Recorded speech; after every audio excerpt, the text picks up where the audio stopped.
اللہ نے ہمیں احتیاط کا حکم دیا ہے یا بے احتیاطی کا حکم دیا ہے؟ بولیں. اللہ نے ہمیں اپنی زندگی بچانے کا حکم دیا ہے یا زندگی کو بلا وجہ خطرے میں ڈالنے کا حکم دیا ہے؟ بچانے کا حکم دیا ہے. دیوار پہ چلنے سے پہلے آپ کو علماء نے بھی سمجھایا کہ بھائی مت کرو یہ کام, یہ جائز نہیں ہے. آپ بحث میں لگ گئے کہ فتویٰ لے کر آؤ, قرآن میں کہاں لکھا ہے کہ دونوں طرف گہری کھائی ہو اور دیوار کے بیچ میں چلنا حرام ہے اسلام میں؟ فتویٰ لے کر آؤ. آج کل لوگ اسی طرح کی فضول باتیں کرتے ہیں. کہاں لکھا ہوا ہے اسلام میں؟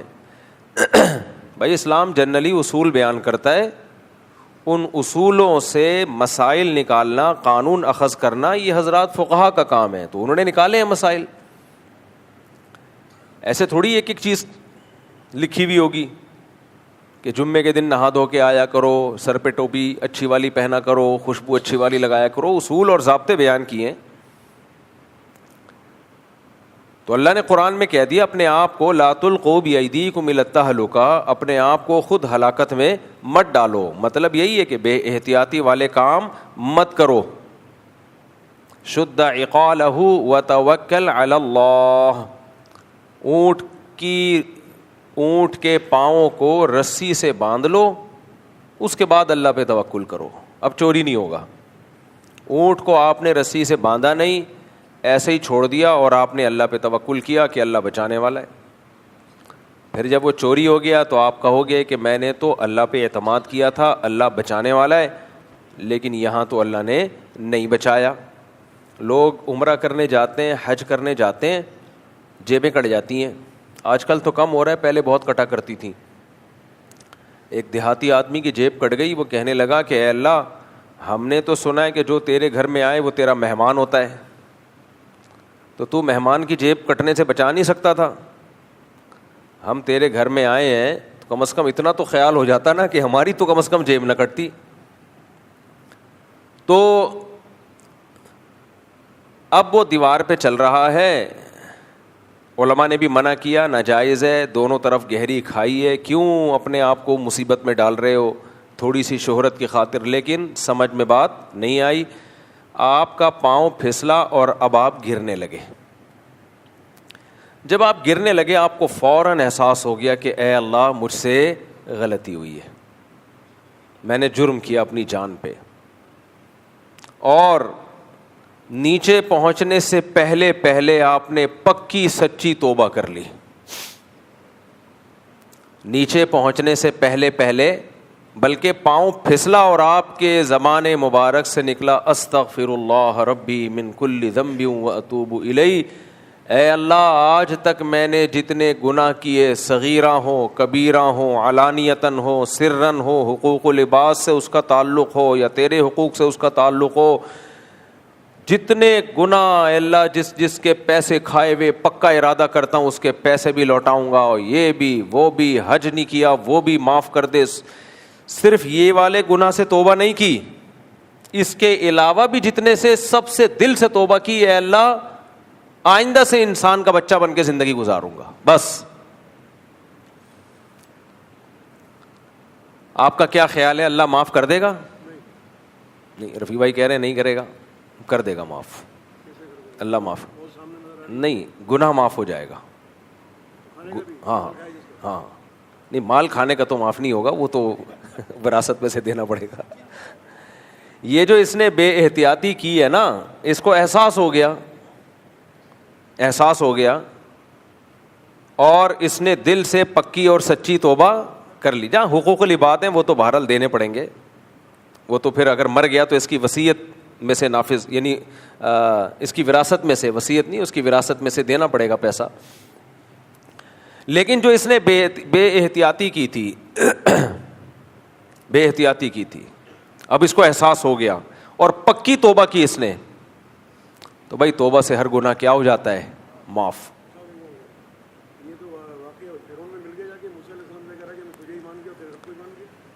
نہیں, وہ تو بالکل آخری وقت تھا نا جب فرشتے دیکھ لیے تھے اس نے.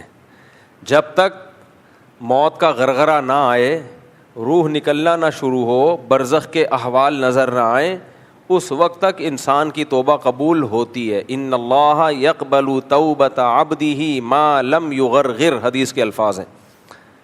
ایک سچویشن وہ ہوتی ہے جس میں انسان موت اور زندگی کے بیچ میں ہوتا ہے، اس میں توبہ قبول نہیں ہوتی. دیکھو ایک آدمی ہے جس کو یقین ہے کہ مجھے تھوڑی دیر کے بعد پھانسی کے پھندے پہ لٹکا دیا جائے گا، 100% موت ہے، 5 منٹ کے بعد مجھے پھندے پہ لٹکا دیا جائے گا. یہاں موت کا یقین تو ہے لیکن ابھی مرنا شروع نہیں ہوا ہے. تو ایسی سچویشن میں بھی توبہ قبول ہوتی ہے. یہ اہل سنت والجماعت کا اجماعی عقیدہ ہے. قرآن سے حدیثوں سے پتہ چلتا ہے کہ اس سچویشن میں بھی توبہ قبول ہوگی. لیکن ایک بات خوب اچھی طرح سمجھیں، توبہ قبول ہوتی ہے، استغفار کی تسبیح کو توبہ نہیں کہتے. توبہ الگ چیز ہے.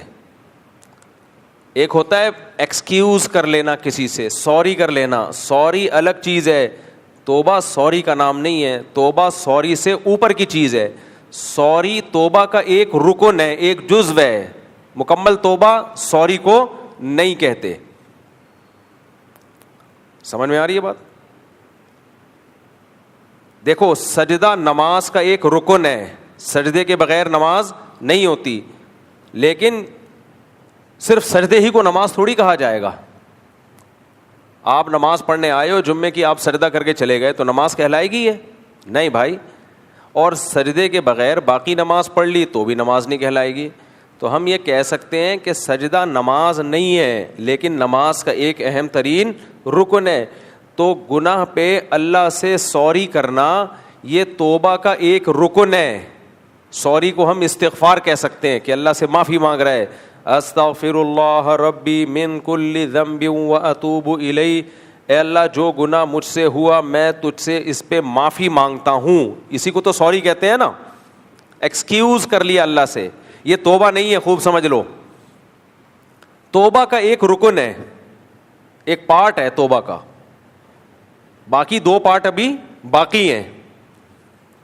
3 پارٹ کمپلیٹ ہوں گے، جیسے نماز میں قیام، سجدہ، رکوع، تلاوت، یہ سب پارٹس کمپلیٹ ہوں گے تو وہ عمل آپ کا نماز کہلائے گا. ایسے ہی توبہ کے 3 پارٹ ہیں. سب سے پہلا پارٹ یہ ہے کہ آپ اس وقت اس گناہ کو چھوڑ دیں. اس وقت اس گناہ کو چھوڑ دیں، آپ پریکٹیکلی چھوڑ دیں. آپ اس کو، ایک آدمی چوری کر رہا ہے اور توبہ بھی کر رہا ہے، اللہ سے معذرت بھی کر رہا ہے، لیکن کر رہا ہے چوری، تو یہ توبہ نہیں ہے، استغفار ہے. یہ توبہ نہیں کہلائے گا یہ عمل.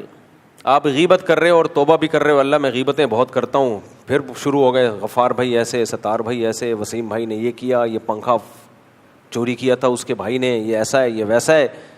اور پھر توبہ استغفار کی تسبیح ہاتھ میں آپ کے چل رہی ہے. لوگوں کے ہاتھ تسبیح چل رہی ہوتی ہے، آپ کی بھی ماشاءاللہ چل رہی ہے، لیکن آپ بیان سن رہے ہیں. اچھی بات ہے، تسبیح ہاتھ میں رکھنی چاہیے. تو تسبیح چل رہی ہے، استغفر اللہ استغفر اللہ، ڈرامہ بھی دیکھ رہے ہیں. اللہ مغفرت فرمائے ہماری دادی کی،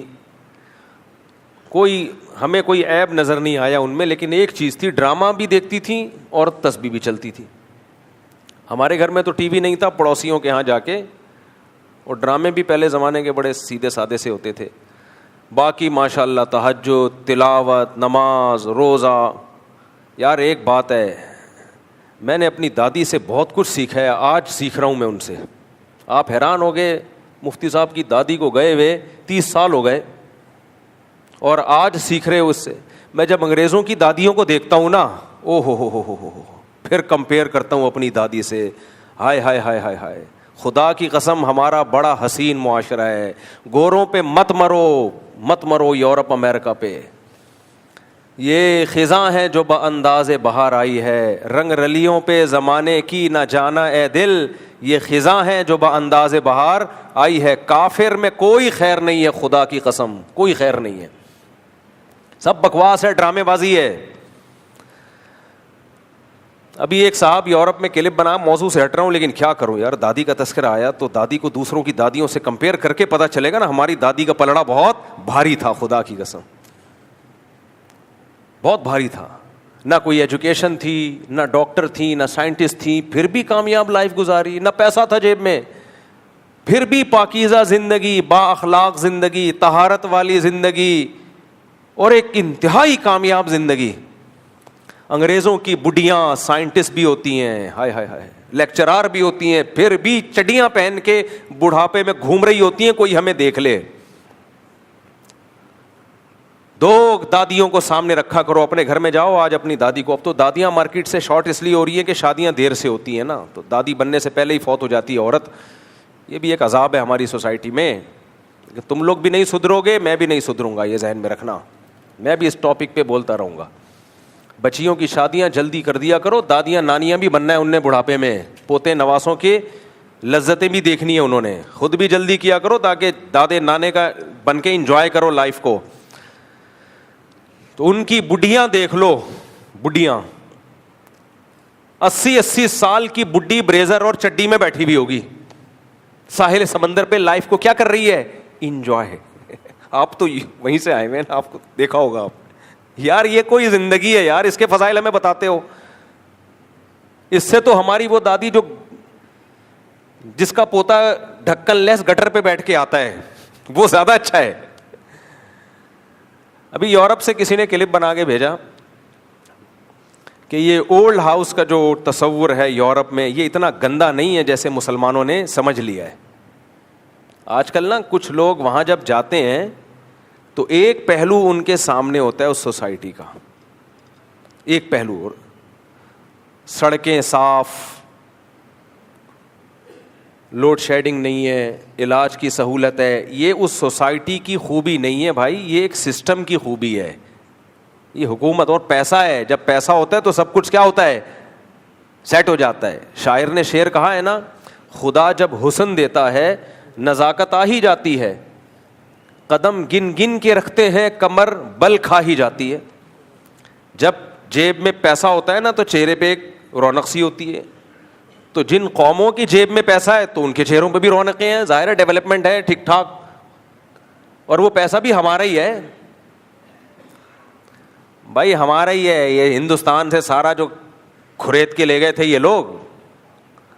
عالمگیر بادشاہ رحمۃ اللہ علیہ کے دور میں حکومت کے جو ایسٹس تھے نا, ایک دفعہ ان کو شمار کرنے لگے ہندوستان کی دولت, جس میں برما بھی تھا, بنگلہ دیش بھی تھا, پاکستان بھی تھا, ہندوستان بھی تھا. تو عالمگیر رحمۃ اللہ علیہ نے یہ کام لگایا کہ حکومت کے پاس ایسٹس کتنے ہیں, سونے کے ایسٹس, خزانے, اشرفیاں. آپ کو پتہ ہے جب سرکاری سطح پہ اکاؤنٹنگ کا کام ہوتا ہے تو وہ بہت بڑے پیمانے پر ہوتا ہے. جب اکاؤنٹنگ شروع کی گئی ہے تو حکومت عاجز آ گئی تھی, اتنی دولت تھی. یہ کام روکنا پڑا. جو اشرفیاں تھیں نا, سونے کے سکے, وہ کاؤنٹ نہیں کر پائے تھے. یہ سارا مال کہاں گیا ہے, یورپ گیا ہے, تجارت سے نہیں, غاصبانہ قبضہ کر کے. اور یہ ہمیں کہتے ہیں اسلام تلوار سے پھیلا ہے. بھائی صاحب تمہارے جو بلڈنگیں بنی ہیں نا, یہ بموں سے بنی ہیں, ہمارا خون چوسا ہے جس سے یہ سب کچھ تم نے ڈیولپمنٹ کا کام کیا ہے سارا. سمجھتے نہیں ہے بات کو, جب نہیں پڑھے گا رات کو تو نہیں سمجھے گا بات کو. تو ہمارے جو دیسی لبرل ہے نا, یہ بہت خطرناک ہوتا ہے. اچھا, انگریز کو آپ اپنی سوسائٹی کی خوبی دکھاؤ, فوراً مان جائے گا, فوراً یقین کر لے گا, یار بڑا زبردست تمہارا ایک سسٹم ہے. ہمارے استاذ یو کے گئے, ایک انگریز کے گھر گئے تو دیکھا, میرے جو پیر و مرشد ہیں نا, ان کا لندن کا سفر ہو چکا ہے. ایک انگریز کے گھر میں گئے تو انگریز اکیلا تھا اور گھر میں 4 بڑے بڑے کتے. 4, ہماری 4 بیویوں پہ اعتراض ہوتا ہے ان لوگوں کو, اور آپ کے 4 کتوں پہ ہم اعتراض نہ کریں. یار کیا بات کر رہے ہو یار, ہم پہ یہ طنز کرتے ہیں. یہ مولویوں کو دیکھو, 4 بیویاں, 4 بیویاں, شادیاں, بچے. تم 4 کتے لے کے گھوم رہے ہو. یار یہ انسانیت ہے, یہ کتا پن ہے, یہ تو کتا پن ہے. تو وہ کہتے ہیں میں جب اس گورے کے گھر میں گیا تو ٹوٹل کتنے کتے تھے, اور انتہائی بدبو. کتوں کی جو لید ہے نا وہ بہت بدبودار ہوتی ہے. خیر کہتے ہیں میں نے گپ شپ لگانا شروع کی. ہیلو ہاؤ یو جانسن نینسل, wow how you doing it, جو برٹش فش اسٹائل ان کا. ہم لوگ تو وہ اسٹائل بنا بھی, دیسی لوگ ہیں نا, غریب لوگ ہیں. ہمارا تو یہ ہوگا, وسیم بھائی کیا کر رہے ہو, ستار بھائی, جمشید تم پھر بغیر نہائے آ گئے, ٹھیک ہے نا. ہمارا تو یہ اسٹائل ہوگا. ان کا اسٹائل بھی کیا ہے, چینج. خیر, کہتے ہیں گورے سے میری گپ شپ شروع ہوئی. یہ بات ہے 92-93 کی. تو کہتے ہیں گورے سے میری گپ شپ شروع ہوئی, تو پھر گورے نے خود اسلام کی تعریف کی. کہتے ہیں یہاں جو لندن میں جو مسلمان فیملیاں رہتی ہیں, مجھے ان کی ایک چیز بہت پسند ہے. ہمارے استاذ نے پوچھا کیا پسند؟ کہتے ہیں یار کبھی پاکستان سے کسی کی پھپھو آ رہی ہے, اسے ریسیو کرنے جا رہے ہیں, کبھی کسی کا چچا آ رہا ہے, اس کو ریسیو کرنے جا رہے ہیں, کبھی کسی کا ماموں آ رہا ہے, اس کی دعوت ہو رہی ہے. ہم لوگ کے ہاں نہ چچا رہا نہ پھپھو رہی, نہ, حالانکہ پھپھو بہت فسادی ہوتی ہے, اس کے باوجود کیا ہوتی ہے, محبت ہوتی ہے پھپھو سے. جتنے گھروں میں لڑائیاں ہو رہی ہیں اس میں ہاتھ کس کا ہوتا ہے, پھپھو کا ہوتا ہے. آپ کو نہیں, پھپھو تو بڑا پیارا رشتہ ہے, آپ کے لیے پیارا رشتہ ہے, آپ کی اماں کے لیے اس سے خطرناک رشتہ اس کائنات میں پیدا ہوا نہیں ہے. آپ کی اماں اور آپ کی پھپھو ایسے ہیں جیسے فلسطینی اور اسرائیلی, یہ ایسے ہیں. خیر, تو اس نے کہا اتنا تم لوگوں کا ایک نظام ہے, محبتیں. آج میڈیکل سائنس اور جو سائیکالوجسٹ ہیں وہ اس بات کا اعتراف کرتے ہیں کہ انسان کو سب سے زیادہ سکون کے لیے جو سب سے زیادہ جس چیز کی ضرورت ہے وہ ہے ریلیشن. وہ کیا ہے؟ اب وہ آرٹیفیشل ریلیشن, مصنوعی ریلیشن پہ زور دیتے ہیں. ان کے جو ماہر نفسیات ہیں نا انگریزوں کے, وہ بھی کہتے ہیں آپ کی مینٹلی ہیلتھ کے لیے, سکون کے لیے دولت سے زیادہ ویلیو کس چیز کی ہے, ریلیشن کی. کیونکہ انسان انڈیویجول لائف نہیں گزار سکتا. تو اب ان کے جب ریلیشن مارکیٹ سے شارٹ ہو گئے تو اب وہ آرٹیفیشل ریلیشن کیسے ہے؟ بلڈ ریلیشن نہیں ہے, آپ خود سے ریلیشن بنا رہے ہو. وہ کہتے ہیں بھائی صدقہ خیرات کیا کرو تاکہ غریبوں سے آپ کا تعلق اچھا ہو. جمشید کو کبھی اپنے پیسوں پہ بھی چائے پلا دیا کرو تاکہ جمشید تمہارے ساتھ کلوز ہو جائے, کیونکہ وہاں رواج نہیں ہے اپنے خرچے پہ کسی کو چائے پلانے کا. تو کوئی جو نیڈی پیپل ہیں آپ جا کے ان کا تھوڑا سا مدد کر لیا کریں, اس سے ریلیشن کیا ہوگا آپ کا مضبوط. او بھائی صاحب, سب سے پہلا ریلیشن ماں اور باپ کا ہوتا ہے. سمجھتے ہو یہ کس کا بنایا ہوا ہے؟ اماں ابا کے بغیر خوشیاں نہیں ہیں. تبھی تو باپ ماں کے مرنے پر کیسا روتے ہیں, ایسا لگتا ہے گھر اجڑ گیا. ہم تو دادی کے مرنے پر اتنا روئے تھے, گھر اجڑ گیا بھائی, ریلیشن ختم. کیونکہ دادیوں کا پوتوں سے کیا ہوتا ہے, ریلیشن. بھائی بہنوں کا رشتہ, یہ تو اس پہ تو میں بہت دفعہ بولتا رہتا ہوں, میں زیادہ ڈیپ میں نہیں جاؤں گا. تو میں یہ عرض کر رہا تھا ہمارے جو دیسی لبرل ہے نا, دیسی لبرل, یہ بڑے ڈینجر. انگریز کو آپ سمجھائیں سمجھ جائے گا فوراً, کیونکہ وہ سفید کاغذ کی طرح ہے. اس کو آپ اسلام کی بیوٹی سمجھائیں 2 منٹ میں سمجھ میں آئے گی. ہمارا جو دیسی لبرل ہے نا, جب یہ جاتا ہے وہاں تو جو اس کی آنکھیں کھلتی ہے نا, وہ آبشاریں دیکھ کے اور روڈ اور سڑکیں اور خوبصورتی دیکھ کے, تو وہ سمجھتا ہے سب کچھ یہیں ہے. تو وہ اولڈ ہاؤس کے بھی فضائل بیان کرنا شروع کر دیتا ہے. تو ابھی ایک دیسی لبرل ہیں, وہ آج کل بڑے فضائل بتا رہے ہیں کہ اولڈ ہاؤس کا وہ کانسیپٹ ہماری سوسائٹی میں نہیں ہے جو مسلمان بتاتے ہیں یہاں اسکالرس. اولڈ ہاؤس تو بڑے خوبصورت ہوتے ہیں, اور بوڑھے لوگ خود کہتے ہیں کہ ہمیں بیٹا اولڈ ہاؤس میں جمع کر دو, وہاں ہمیں پہنچا دو, وہاں ہماری کیئر گھر سے زیادہ ہوگی, وہاں ہم کیرم بورڈ کھیلیں گے, وہاں ہم اسنوکر کھیلیں گے, وہاں ہم فلمیں دیکھیں گے, وہاں ہم سب بڈھے آپس میں بیٹھ کے اپنی جوانی کی داستانیں سنائیں گے. ایک بڈھا بڈھی بیٹھے ہوئے تھے, کھانا منگوایا انہوں نے, کھانا منگوایا تو پہلے بوڑھے نے کھایا, جب ختم کر لیا تو پھر آرڈر دیا گیا بڑھیا کے لیے منگوایا. تو ویٹر نے پوچھا کہ تم دونوں نے ایک ہی ٹائم پہ کیوں نہیں منگوایا؟ تو انہوں نے کہا 32 فارغ نہیں تھی, پہلے میں نے 32 لگا کے کھانا کھایا ہے, اب میں کھا چکا ہوں تو یہ 32 کون یوز کرے گا؟ یہ دادی یوز کرے گی. تو اس لیے تو یہ ساری سہولتیں کہاں میسر ہوتی ہیں؟ سارے بوڑھے ایک جگہ اکٹھے ہو جاتے ہیں. تو کتنا اچھا اولڈ ہاؤس. آئے ہائے ہائے, انسان کی عقل. ہمارے حضرت فرمایا کرتے تھے انسان اسلام سے جب ہٹتا ہے نا, سب سے پہلے اس کی کھوپڑی خراب ہوتی ہے. سب سے پہلے جو چیز خراب ہوتی ہے وہ کیا ہے؟ کھوپڑی. صحیح اور غلط کا معیار, کرائٹیریا کیا ہے؟ او بھائی, بڈھے کو اولڈ ہاؤس کی ضرورت نہیں ہے, اس کو محبت کی ضرورت ہے, اس کی تنہائی دور کرنے والی اولاد کی ضرورت ہے. آپ اپنے بڈھے کو, بوڑھے باپ کو بھیج دیں برج خلیفہ, بولے ابا آپ وہاں انجوائے کرو لائف کو. دبئی بھیج دیں, ابا آپ انڈا موڑ پہ آپ کا رہنا مناسب نہیں ہے, آپ یہ غریب ملک کے بجائے دبئی میں آپ کو بھیج رہا ہوں, آپ وہاں رہیں, وہاں آپ جیسے 5-6 بڈھے جمع ہوئے ہوئے ہیں. ابا چلے جائے گا بڑھاپے میں. ابا امریکہ جانے کے لیے ایگری نہیں ہوتا بھائی, سمجھ رہے ہو؟ ابا چلا جائے گا وہاں.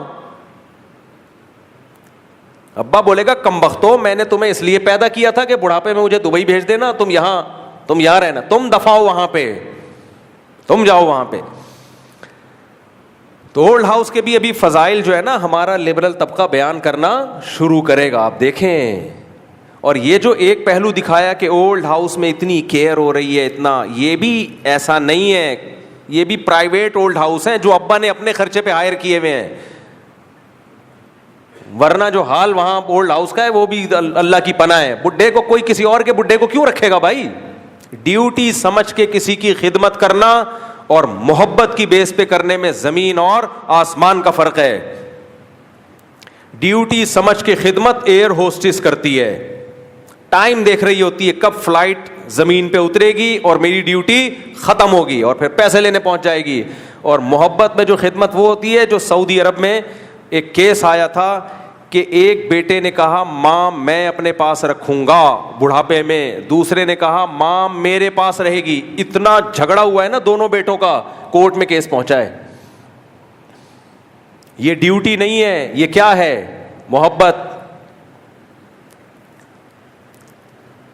جس سے انسان کو محبت ہوتی ہے خرچ کرنے میں مزہ آتا ہے اس پہ. وہ کہتے ہیں یہ میری پراپرٹی ہے, میں رکھوں گا بوڑھی ماں اور بوڑھے باپ کو. یہ لڑائیاں مسلم سوسائٹی میں نظر آئیں گی, غیر مسلموں میں یہ لڑائیاں مارکیٹ سے شارٹ. سعودی عرب میں BBC کی رپورٹ تھی, ہے 2 بھائیوں میں لڑائی ہوئی, کہہ رہا میں رکھوں گا ماں کو, کہہ رہا میری ماں ہے, تیری ماں ہے کیا, میں رکھوں گا. کورٹ میں کیس گیا ہے, پھر عدالت نے 6 مہینے کا کہا ہے کہ 6 مہینے تو رکھے گا, 6 مہینے تیرا باپ رکھے گا, تو رکھے گا. کس سطح پہ لڑے. میں جب میڈیا دیکھتا ہوں نا تو ڈپریشن سے نیند اڑتی ہے کہ علماء کس سطح پہ لوگوں سے جنگ کریں. مذہب انسان کو صحیح گائیڈ کرتا ہے, لیکن مذہبی اسکالر ہی اگر 2 نمبری شروع کر دیں, 2-3 مذہبی اسکالر ہیں آج کل, انہوں نے یہ منجن بہت بیچنا شروع کر دیا ہے کہ تمہاری بیوی پر تمہاری ماں کی خدمت لازم نہیں ہے. یار تم بے شرمو, تمہاری ماں جب تمہاری بیوی کو بلاتی ہے کہ بیٹا پانی لے کر آؤ, بغیر تو تم اپنی بیوی کو یہ مسئلہ بتایا کرو کہ تم پر میری ماں کی خدمت لازم نہیں ہے. کیسے بے شرم لوگ ہیں, غیرت نہیں ہے ان لوگوں میں. آپ اس پر بیان کرو کہ ساسیں بہوؤں پہ ظلم کرتی ہیں, ہم بھی سنیں گے آپ کی بات, کرتی ہیں, اس میں 2 رائے نہیں ہو سکتی. اس کو غلام بنا کے رکھتی ہیں, غلط ہے, نہیں رکھنا چاہیے. لیکن آپ نے اتنا مبالغہ کر دیا عورت کے حقوق, فیمنسٹ عورتوں کو بھی پیچھے چھوڑ دیا آپ نے. گھروں کا نظام کیسے چلے گا؟ ہمیشہ گھروں میں چھوٹے کس کی خدمت کرتے ہیں؟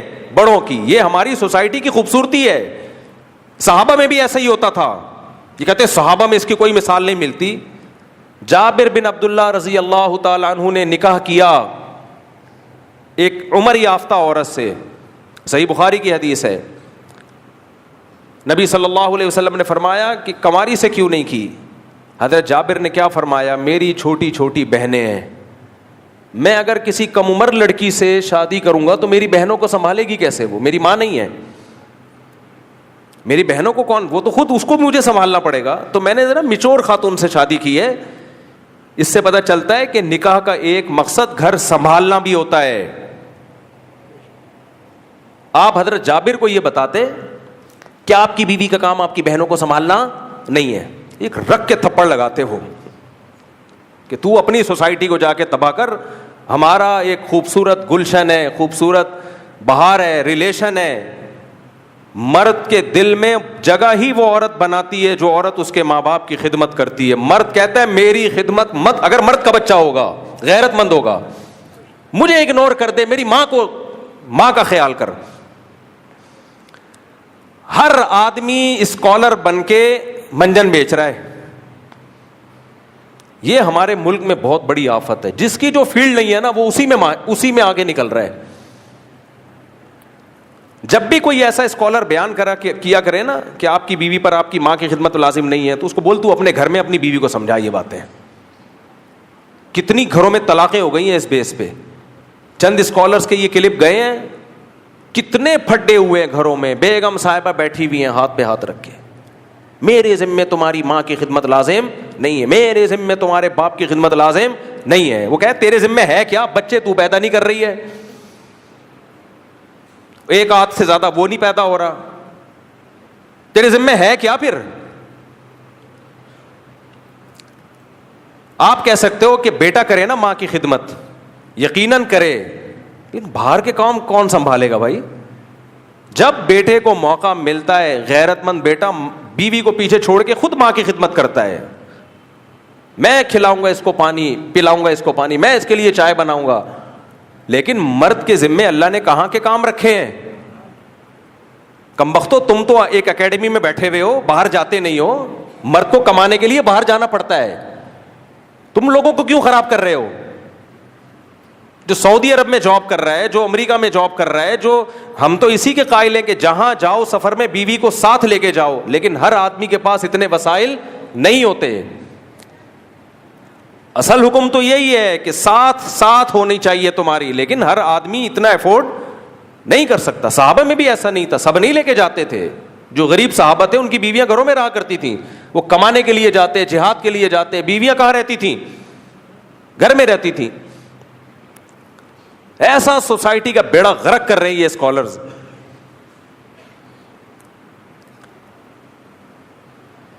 مرد کے دل میں سب سے زیادہ قدر ہی اس عورت کی ہے جو اس کے ماں باپ کو, وہ شادی کرنے کا ایک بڑا مقصد ہی یہی ہوتا ہے بھائی.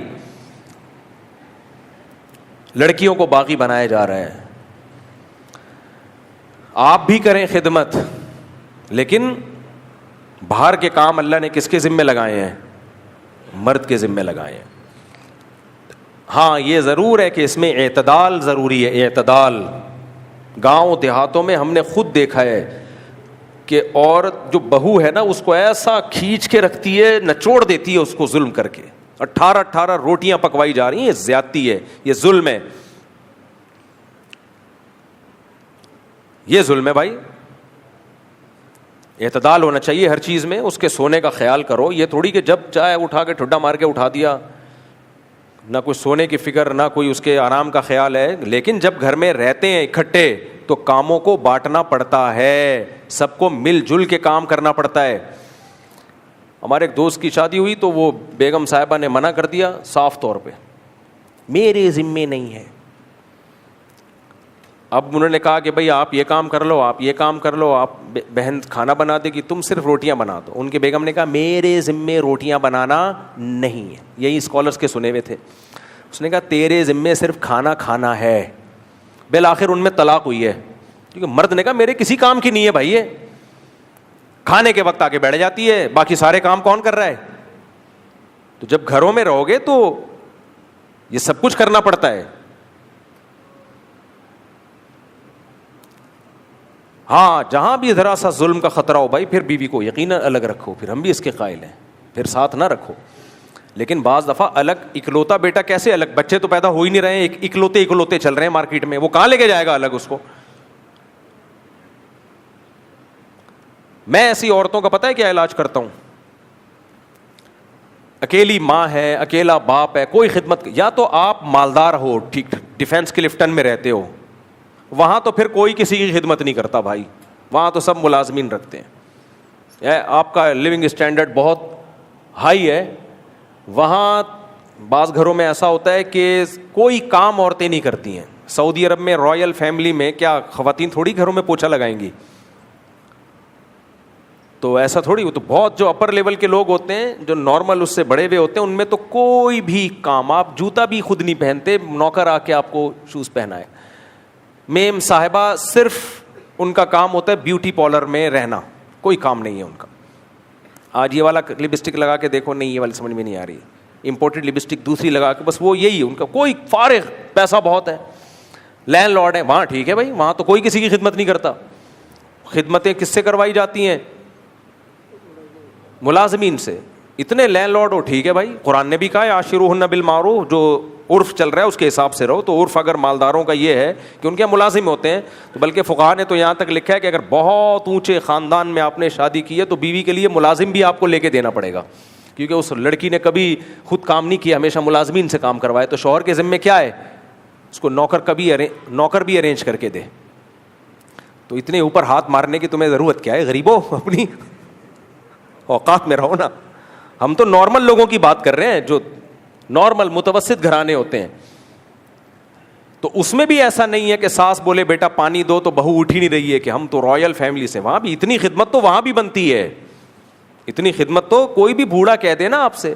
دیکھو میں اگر آپ سے یہاں کہوں مجھے پیاس لگ رہی ہے پانی پلا دو, آپ کہ مفتی صاحب ہم پر آپ کی خدمت لازم نہیں ہے. لازم نہ ہونے کا یہ مطلب کہ میں کورٹ میں کیس نہیں کر سکتا, یہ بات تو ٹھیک ہے بھائی, میں کچھ بھی نہیں کر سکتا, لیکن بے شرمی کی انتہا ہوگی کہ نہیں ہوگی یار. ایسے ہی میرے بھائی, ساس سسر اگر گھر میں بہو کو کہہ رہے ہیں بیٹا چائے بنا دو, ساس کہہ رہی ہے بیٹا میرے پاؤں میں بہت تکلیف ہو رہی ہے, تھوڑا سا آج اتفاق سے دبا دو, دیکھو کیسا لگتا ہے. وہ کہیں میرے ذمہ لازم نہیں ہے. یہ بدتمیزی سکھائی جا رہی ہے, گھروں کو برباد کیا جا رہا ہے, اور کچھ بھی نہیں ہے. اور سب گھروں میں ساس بہوؤں پہ ظلم ہوتا بھی نہیں ہے. یہ جو کمنٹس میں بہویں لکھ رہی ہوتی ہیں نا, میری ساس ایسی, میری ساس ایسی, ان کی ساسیں ہوتی ہوں گی, اس کا مطلب یہ نہیں کہ دنیا میں سب کی ساسیں خراب ہیں. ہم نے بہت سے گھروں کو ہنستا کھیلتا بستا دیکھا ہے. میں خود اپنی مثال دیتا ہوں, میری والدہ کا جو ریلیشن تھا اپنی بہوؤں سے بہت اچھا. ہمارے گھر میں جتنی ہماری بھابیاں وغیرہ تھی, سب والدہ کے ساتھ رہنا چاہتے تھے سب لوگ. میری دادی اور میری والدہ ساتھ رہی ہیں, ساس تھی نا, ساری زندگی ساتھ گزاری ہے انہوں نے. اور میری والدہ ایجوکیٹڈ تھیں. میری والدہ نے اسکول میں سپروائزر تھیں, ٹیچر تھیں, تو پڑھی لکھی خاتون تھی میری والدہ. گھر سنبھالا انہوں نے, دادی کو بھی سنبھالا, خدمت کی, ہمارا بھی دل جیتا, دادی کا بھی دل جیتا. اگر میری اماں سن لیتی ان اسکالرس کو, شروع میں ہی ان اسکالرس کو سن لیتی کہ مجھے الگ گھر لے کے دو, میرے ذمے, میرے ابا سے کہہ رہی ہوتی میرے ذمے آپ کی والدہ کی خدمت لازم نہیں ہے, تھوڑا انگلش میں ٹھش پش بھی کر دیتی اور الگ ہو جاتے, تو ہمیں دادی کی محبت, بولو نا یار, الگ رہتے ہیں, دادی کی محبت تو نہ ملتی. دادی تو بھائی چاہیے میرے بھائی. بچے کو کیا چاہیے, اب تم بڈھے ہو گئے ہو, اب تمہیں نہیں پتہ چلے گا. بچے کو اماں سے زیادہ کون اچھی لگتی ہے, نانی دادی. ہمیں تو بھائی اپنی اماں سے زیادہ دادی پسند تھی, کیونکہ ہماری دادی نے ایک تخت تھا ان کا جہیز کا ملا ہوا, میرا خیال ہے کم از کم 1948 سے, پاکستان بننے سے پہلے کا تخت تھا وہ, اس پہ پھٹے لگے ہوئے تھے. ایک جہیز کا بکسا تھا ان کے پاس. میں نے جب سے ہوش سنبھالا وہ بکسا دیکھتا آیا تھا میں, لوہے کا. ہم کہتے تھے بریف کیس کا زمانہ آ گیا ہے. نا. پھر پان کا ایک کھوکھا, وہ پان تان ہوا کرتا تھا, ہندوستانی عورتیں نا پان, اس پہ اتنا سا انہوں نے پان نکالا, کتھا لگایا, چونا لگایا, چھالیاں ڈالی, یوں کر کے سائڈ پہ فکس کیا اور نیت باندھ لی نماز کی. زبردست چیزیں چھپا چھپا کے رکھتی تھی اپنے پوتوں کے لیے. وہاں چھپا دیا, کچھ کیلا چھپا دیا, کچھ آئس کریم چھپا دی, جس پہ زیادہ دل آ رہا ہے اس کو بلا کے چھپڑ میں اس کو پکڑا دیا. انگریزوں کی دادی کو دیکھو, بریزر پہن کے اور چڈی پہن کے بیٹھی ہوئی ہوگی. یار کچھ انسان کو کچھ اس عمر میں تو کم از کم کچھ اسکارف ہو. پھر میں جب انگریزوں کی بڑھیوں کو دیکھتا ہوں مجھے اپنی نانی بھی یاد آتی ہے, دادی بھی. نانی کا بھی ایسے ہی حساب تھا. میں فوراً دیکھتا ہوں یار ہماری دادیوں کے سروں پہ چادریں ہوتی تھیں, ہاتھ میں تسبیح, وضو بار بار وضو کرنا کی وجہ سے چہرے پہ ایک رونق, تلاوت, دعائیں, بات بات پہ دعائیں دیتی تھیں. ایک خرابی تھی ڈرامہ اور تھوڑا پڑوسوں کی غیبتیں ہلکی پھلکی, اللہ معاف فرما. تو وہ بھی جب کوئی غیبت کا ٹائم آتا آواز بہت سلو ہو جایا کرتی تھی. ہم کہتے تھے بھائی آواز تو کمرے سے باہر نہیں جا رہی, لیکن اتنے آرام سے. آپ نے دیکھو پرانے زمانے کی دادیاں جب غیبت کرتی ہیں نا تو آواز کیا کر دیتی ہیں, سلو. ان کو احساس ہوتا ہے کہ ہم کوئی الٹا کام کر رہے ہیں, ٹھیک کام نہیں کر رہے ہم. تو اس لیے جب مرا کرو نا اس کلچر پہ تو جا کے ان کے بڈھوں کو دیکھ لیا کرو. کس کو؟ بڈھوں. اور اپنے بڈھوں کو کمپیئر کیا کرو. اب تو ہمارے یہاں بھی لبرلزم سیکولرزم اتنا آ رہا ہے کہ ہمارے بڈھوں کا بھی وہی حشر ہونے والا ہے. ماں باپ دادا دادی نانا نانی کی خدمت شوق سے کیا کرو, ان کے چماٹے بھی کھاؤ, ان کی ڈانٹے بھی کھاؤ, اس سے بہتر کوئی عبادت نہیں ہے. اللہ نے بہت بڑا حق بنایا بھائی. تو خیر ہم بات کیا کر رہے تھے کہ آج کل اولڈ ہاؤس کے بھی فضائل اب شروع ہو چکے ہیں, اور یہ ہماری سوسائٹی میں بھی اولڈ ہاؤس ہونا ضرور چاہیے, اس کا میں منکر نہیں ہوں, کیونکہ بہت سے لوگوں نے اپنے ماں باپ کو ہماری سوسائٹی میں بھی نظر انداز کرنا شروع کر دیا ہے. تو ان بیچاروں کا ٹھکانہ کم از کم روڈ سے تو بہتر ہی ہے نا اولڈ ہاؤس. اور وہ جو بوڑھے وہاں کہہ دیتے ہیں نا کہ ہمیں بھیج دو اولڈ ہاؤس میں, یہ کمال نہیں ہے. ان کو پتہ ہے کہ ہم نے اپنے ابا کو بھیجا تھا, ہماری اولاد کو اب گلٹی فیل کر رہی ہے ہمیں یہاں رکھ کے. ان کو پتہ ہے کہ ہماری اولاد کمفرٹ زون میں نہیں ہے, تو اس لیے وہ خود ہی کہہ دیتے ہیں, غیرت مند بوڑھے ہوتے ہیں, ہمیں وہاں بھیج دے بھائی, تو وہاں کیرم بورڈ تو کھیلیں گے. تو کہاں سے کہاں چلے گئے ہم, کیا بات کر رہے تھے, کدھر کو آ گئے میرے بھائی. دیکھو اسلام سے زیادہ خوبصورت دنیا میں کوئی مذہب بولو نہیں ہے. ہم پہ تو اللہ کا خدا کی قسم سب سے بڑا احسان ہے, اللہ نے مسلم پیدا کر دیا. بہت بڑا اللہ نے احسان کر دیا ہم پہ, ہر چیز کا حل بتایا. ہاں میں یہ عرض کر رہا تھا کہ کئی محاذوں پہ ہمیں لڑنا پڑ رہا ہے. جو ایک سیلاب آ رہا ہے طوفان بدتمیزی کا, اس کے مقابلے میں ہم اسلام کو لے کر آتے ہیں, لیکن پھر مذہبی اسکالر اسلام کی جب غلط تشریح کرنا شروع کر دیتے ہیں, ان سے الگ لڑائی شروع ہو جاتی ہے ہماری. بھائی یہ وہ غلط اسلام ہے, صحیح اسلام کیا ہے؟ صحیح اسلام ریلیشن پہ بلیو رکھتا ہے, محبت پہ یقین رکھتا ہے. آپ دیکھو اسلام میں محبت کی کتنی ویلیو ہے, اس سے آپ ایک مسئلے سے اندازہ لگاؤ کتنی ویلیو ہے. جوڑ پر اسلام کتنا یقین رکھتا ہے. مسئلہ یہ ہے کہ اگر میاں بیوی دونوں کافر تھے, دونوں کی شادی ہو گئی, تو اسلام اس شادی کو ایکسیپٹ کر لیتا ہے. کیا خیال ہے بھائی, کرتا ہے کہ نہیں کرتا؟ بھائی ہندو کی شادی ہندو لڑکی سے ہوئی اور آگ کے گرد 7 چکر لگائے, پنڈت جی نے ہنڈڑا پڑھ کے اس کا نکاح پڑھا دیا. میں جب انڈیا گیا تو سب سے پہلے میں پنڈت جی سے ملوں گا, یہ آپ پڑھتے کیا ہو؟ ہم تو پڑھتے ہیں یا ایھا الناس اتقوا ربکم, اے لوگو اللہ سے ڈرو, اور اس نے تمہیں ایک جان آدم اور حوا سے پیدا کیا. ہم تو یہ پڑھتے ہیں, سمجھ میں آ رہا ہے. وہ پتہ نہیں کیا پڑھ رہے تو مجھے ایسا لگتا ہے وہ کہہ رہے تھے بھاگ جائے, انسان کا بچہ بن گیا, ابھی گھوڑے پہ بیٹھ کے بھاگ جا, دفعہ ہو جائے یہاں سے. شاید یہ سمجھا رہے ہوتے ہیں اس کو, کسی کی سمجھ میں نہیں آتا. تو پنڈت جی سے میں ترجمہ پوچھوں گا, یہ آپ پڑھتے کیا ہو؟ کوئی اچھے کلمات ہی ہوں گے, اچھا مطلب ہی ہوگا کہ یہ ایک اچھا کام کر رہے ہو, پہلی دفعہ زندگی میں کوئی ڈھنگ کا تم نے کام کیا ہے. یا اس کو ڈانٹ رہے ہوتے ہوں گے, انسان کے بچے تم نے ڈھنڈڑا پہلے کیوں نہیں یہ کام کیا, ڈھنڈڑا بڑھاپے میں کیوں یہ کام, ہو سکتا ہے یہ ڈانٹ رہے ہوں اس کو. کبھی انڈیا جانا ہوا تو میں پنڈت جی سے پوچھوں گا ترجمہ کر کے بتاؤ یار. اب ہندو کی شادی ہوئی ہندو لڑکی سے, آگ کے گرد 7 چکر لگائے اور ان کا نکاح ہو گیا, تو اسلام اس نکاح کو ایکسیپٹ کر لیتا ہے, حالانکہ ان کے مذہب کے مطابق پڑھایا گیا. ایکسیپٹ کرنے کا مطلب کیا؟ بچے ہو گئے, اسلام اس کو حلال بچہ کہے گا, سمجھ رہے, ثابت النسب کہے گا, ناجائز اولاد نہیں کہے گا, اور اس کے باپ کو باپ مانے گا. اگر وہ دونوں اسلام لے آتے ہیں تو ان کو دوبارہ نکاح پڑھنے کی بھی ضرورت نہیں ہے, بس وہی پرانا نکاح ان کا اسلام ایکسیپٹ کر لیتا ہے. مسئلہ یہاں کھڑا ہوتا ہے کہ دونوں مسلمان نہیں ہوئے, دونوں میں سے ایک نے اسلام قبول کر لیا. ہندو لڑکی ہے, ہندو لڑکا ہے, دونوں میں سے ایک نے اسلام قبول کر لیا.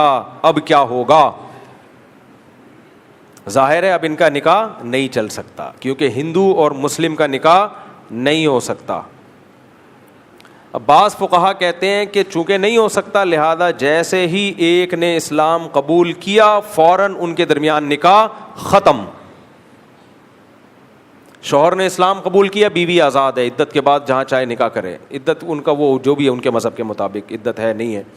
عورت نے اسلام قبول کیا, مرد جہاں چاہے, ہندو مرد ہے وہ جہاں چاہے, یعنی عورت جہاں چاہے نکاح کر لے عدت کے بعد. یہ بعض حضرات کی رائے, لیکن امام حنیفہ رحمہ اللہ کی رائے کیا ہے؟ احادیث دونوں طرف ہمیں ملتی ہیں. امام حنیفہ نے ترجیح اس بات کو دی ہے کہ اگر ایک نے اسلام قبول کر لیا اور ہم یہ کہہ دیں کہ نکاح ٹوٹ گیا ہے, تو اس کا مطلب اسلام لانے کی وجہ سے ریلیشن ٹوٹا ہے, جبکہ اسلام ریلیشن جوڑتا ہے, توڑتا بولو نہیں ہے. یعنی اس کا تو مطلب یہ ہوگا کہ اسلام لانے سے نکاح ٹوٹ رہا ہے, بھائی یہ تو ریلیشن ختم ہو رہا ہے. اب دونوں کو چلنے بھی نہیں دے سکتے کیونکہ مسلم اور غیر مسلم جمع نہیں ہو سکتے.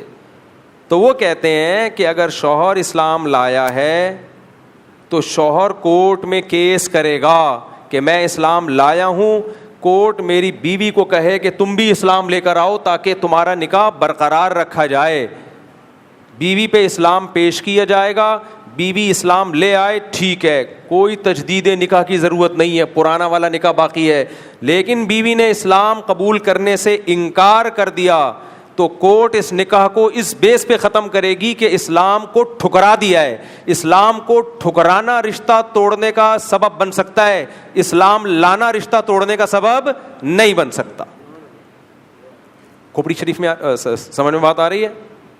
لوگ مجھے کہتے ہیں کہ یار آپ کھوپڑی کہتے تو اتنے پڑھے لکھے لوگ بیٹھے ہوئے ہوتے ہیں, وہ مائنڈ کرتے ہیں. تو اس لیے میں شریف اسی وجہ سے تو لگاتا ہوں کھوپڑی کے ساتھ کہ جس نے مائنڈ کیا ہے, شریف لگنے سے اس کا مائنڈ ٹھیک ہو جائے, کمفرٹ زون میں آ جائے. اسی طرح عورت نے اسلام قبول کیا اور مرد کافر ہے, غیر مسلم ہے, تو ایک دم نکاح نہیں ٹوٹے گا, نکاح باقی ہے. عورت کورٹ میں کیس کرے گی کہ میں نے اسلام قبول کر لیا, میرا شوہر نے اسلام قبول نہیں کیا ہے.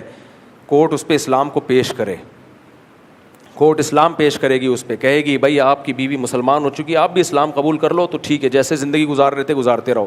اگر وہ کہہ دیں نہیں ہے تو پھر کورٹ کہے گی آپ چونکہ اسلام کی دعوت کو ٹھکرا رہے ہو, تو ٹھکرانا سبب ہے نکاح کو ختم کرنے کا.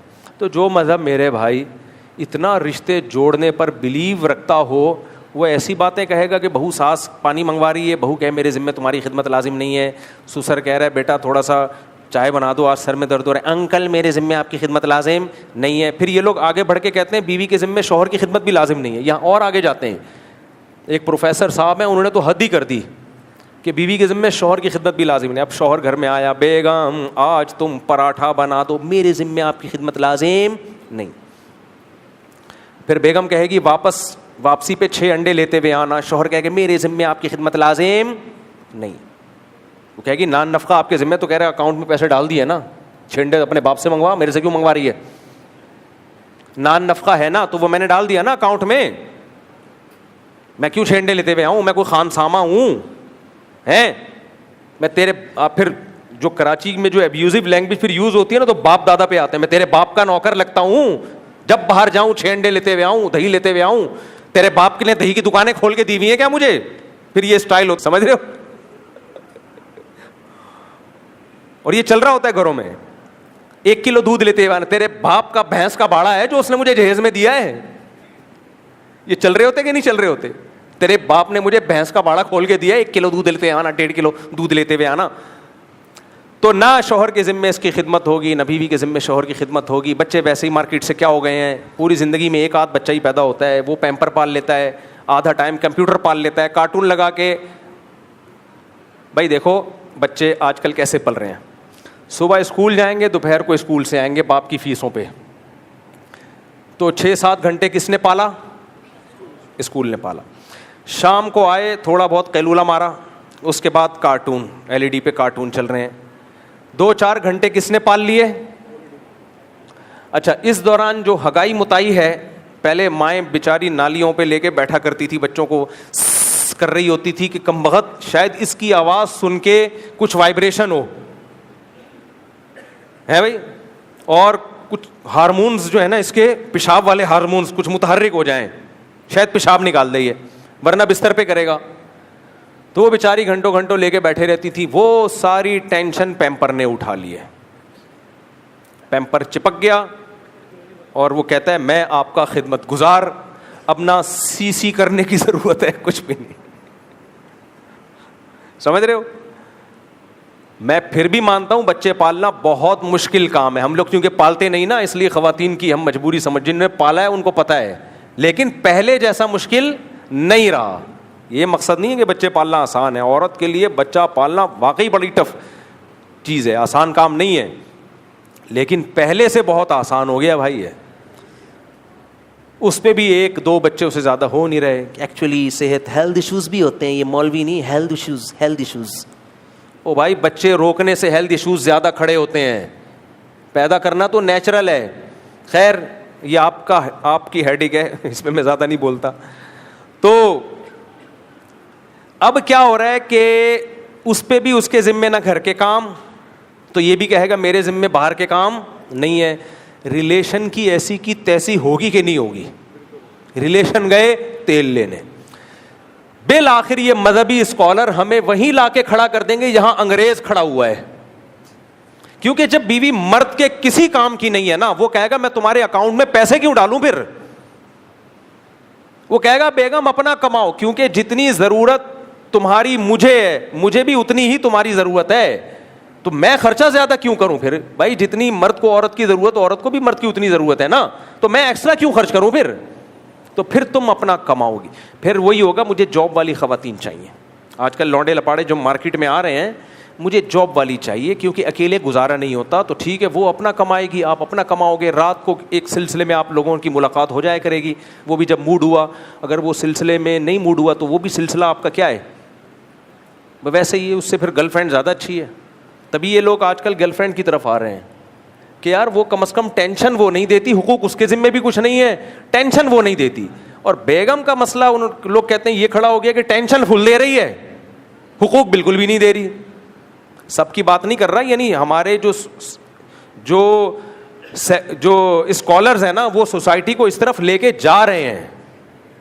میجورٹی تو اللہ کا شکر ہے گھروں میں تمیز سے ہی رہ رہی ہیں, عورتوں کی بڑی خدمت گزار ہوتی ہیں, سب کچھ گھر سنبھالا ہوا ہوتا ہے. لیکن ہمارے اسکالرز کو یہ سسٹم اچھا نہیں لگ رہا. جو نام نہاد اسکالرز آ رہے ہیں, جو عالم نہیں ہیں, وہ تباہ کر رہے ہیں سوسائٹی کو. کہاں سے بات چلی تھی, ہم یہیں کور کو نکل گئے, لیکن کوئی بات نہیں. ہم نے کون سا ایم اے اسلامیات کے پیپر کی تیاری کرانی ہے آپ کو کہ ہم ٹاپک پہ رہیں.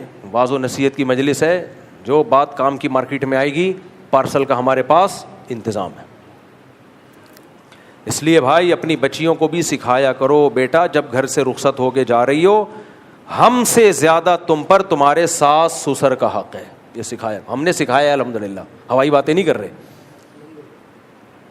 اب تمہاری جنت بھی وہی, جہنم بھی وہی. ہاں نظر رکھو کہ ظلم نہ ہو رہا ہو, بالکل ایسا نہ ہو جاؤ, کیونکہ بعض لوگ اس میں بھی زیادتی کرتے ہیں. بچیاں روتی بھی گھر آتی ہیں تو ایک دم متاثر نہ ہو جایا کرو. بچیوں کی طبیعت میں آج کل ٹھہراؤ نہیں ہوتا, عورت کی طبیعت میں, لیکن نگرانی رکھو کہ یہ نہیں ہوگا کہ ہم ظلم ہونے دیں گے. یہ غلط ہے بھائی, ایسا نہیں ہو سکتا کہ صبح شام بے تحاشا مار پیٹ رہا ہو اور تانے دے دے کے اس کو ڈپریشن کا مریض بنا دیا ہو. یہ نہیں ہوگا. لیکن یہ بھی نہیں ہوگا کہ ذرا ذرا سی باتوں کی بیس پہ ہم اس کو ساس سسر سے بغاوت پہ اکسانا شروع کر دیں. اور دوسری بات یہ, ٹھیک ہے میں بھی اس کا قائل ہوں کہ اس زمانے میں الگ ہی رکھنا چاہیے, لیکن جو بالکل چھوٹی لڑکیوں کی جب شادی ہوتی ہے ان کو الگ رکھنے میں نقصان کا خطرہ بھی بہت زیادہ ہے.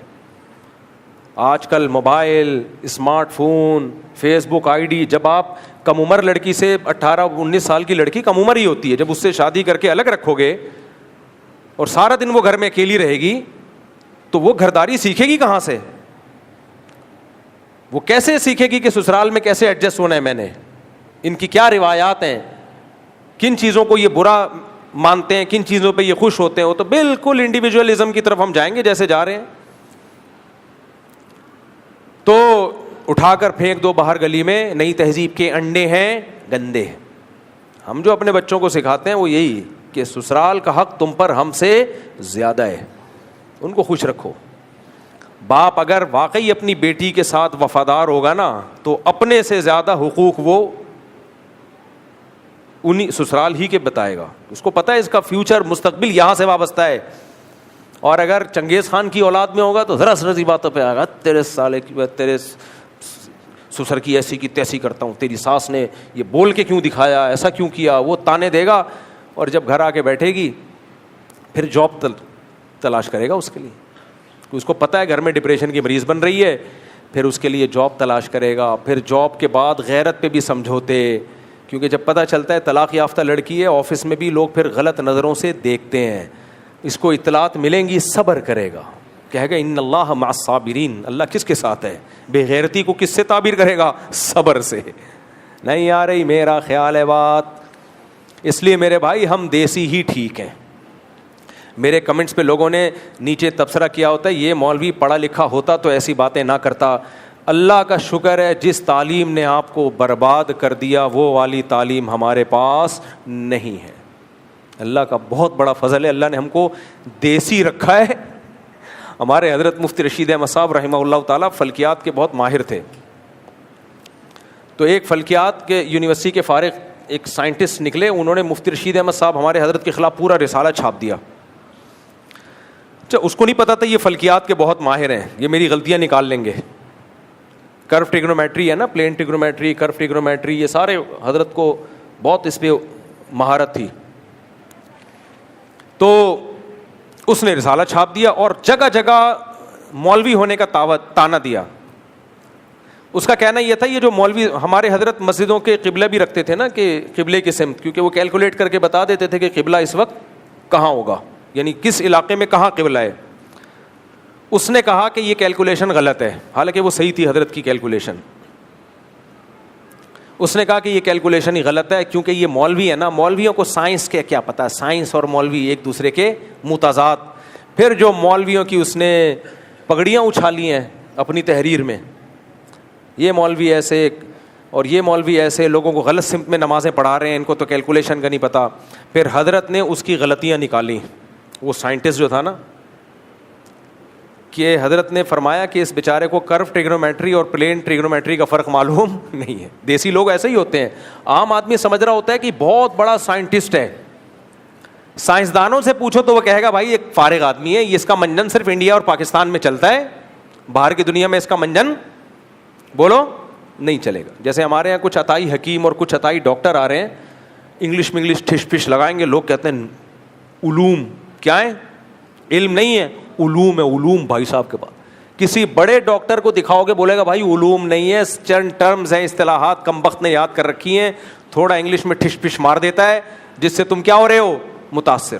گردے کو کڈنی کہہ دے گا, معدے کو اسٹمک کہہ دے گا, تیزابیت کو ایسیڈیٹی کہہ دے گا, اور جو کچھ اصطلاحات ہیں اس طرح کی استعمال کرے گا, اور لوگ کہیں گے علوم کیا ہیں.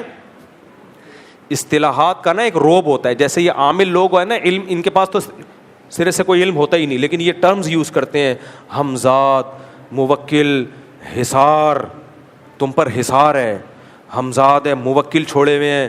لوگ کہتے ہیں علم نہیں ہے, علوم. علوم ابے بکواس ہے, نہ کوئی حمزات ہوتا ہے, نہ کوئی موکل ہوتا ہے, نہ کوئی حصار, کچھ بھی نہیں ہے. سر ڈرامے بازی ہے, اس کو خود اس کا نہیں پتا ہوگا کیا ہوتا ہے یہ. جب آپ آ رہے ہوگے نا, عامل آپ کے ماتھے کے اوپر دیکھے گا, پھر یوں کر لے گا بھرم میں لانے کے لیے, اور پھر آپ کو یہ شو کرے گا میں نے آپ کے حمزات سے بات کر رہا تھا میں اس وقت. رکھ کے چمیٹ لگائے گا ان کا مختوں کو, بے وقوفوں کو, پاگل کے بچے. تو علوم علوم سمجھ رہے ہو.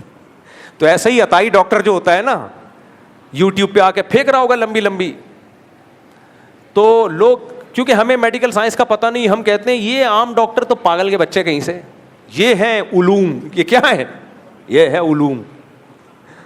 اس لیے میں اتنا بھگتا ہوا ہوں, اب میں جب بھی کسی کوئی بیماری ہو نا, ڈائریکٹ اس کے اسپیشلسٹ کے پاس جاؤ, میرا یہ تجزیہ ہے. ایچ پائلوری ایک بیکٹیریا ہے, بہت لوگوں کو تنگ کرتا ہے, لیکن آپ کسی معدے کے انتہائی ماہر ڈاکٹر کے پاس جاؤ گے نا, وہ بتائے گا کہ آپ کو اس کی ٹریٹمنٹ کرنی بھی ہے کہ نہیں کرنی. عام ڈاکٹر کے پاس جاؤ گے لکھ کے دے دے گا 17 دن کی دوا, بیڑا غرق کر دو گے اپنا میڈیسن کھا کھا کے. آپ وہ اتنا ڈرائے گا, ایچ پائلوری یہ بیکٹیریا یوں کرتا ہے معدے میں, یہ پھر کینسر تک لے جاتا ہے. اور ہیں بھی رپورٹیں بھی, گوگل پہ سرچ کرو گے واقعی ہوگا. لیکن آپ کسی جگر اور معدے کے اسپیشلسٹ کے پاس جاؤ گے جو تجربے کار ہو, بوڑھا ہو, نیا نیا نہ بناؤ, وہ کہے گا بھائی صاحب کیا ہو کیا رہا ہے تمہیں, کھانا پراٹھے 2 ہضم کر رہے ہو کافی ہے, اور بیکٹیریا مار کے 6 پراٹھے کھانے ہیں کیا تم نے؟ خیر یہ میرا ٹاپک نہیں ہے, لیکن میں صرف اتنا بتانا چاہ رہا ہوں کہ ہمیشہ کسی بھی فیلڈ میں نا اس کے ایکسپرٹ کے پاس جایا کرو. خیر جلدی سے بات کو سمیٹ کے ختم کرتا ہوں, وقت بہت زیادہ ہو گیا. تو اسی طرح یہ جو علوم کی بات لگائی ہوئی ہوتی ہے, بات کہاں سے آ گئی تھی؟ یہ اسکالرس کی بات کر رہا تھا نا میں, یہ بات کہاں سے آئی یار, میں عاملوں پہ کیسے آیا؟ ہاں وہ مولانا کی بات کر رہا تھا. تو اس سائنٹسٹ نے ہمارے حضرت کے خلاف ایک رسالہ لکھا, اور اس نے لکھا کہ ان کو فلکیات کا کیا پتہ, یہ مولوی مدرسوں سے چٹائیوں پہ بیٹھ کے پڑھنے والے ملا کر کے نا توہین کی. حضرت نے جو دلائل کے دنیا میں اس کی دھجیاں اڑائی نا, دھجیاں اڑائیں. پھر حضرت نے آخر میں لکھا, اے اللہ تیرا بہت بڑا فضل ہے کہ تو نے مجھے ملا بنایا, اے اللہ مجھے ملاؤں میں ہی رکھنا, ملاؤں میں ہی موت دینا. اور اللہ کا شکر ہے ملاؤں میں ہی حضرت کا جنازہ سارے مولوی تھے جنازہ اٹھانے والے تھے.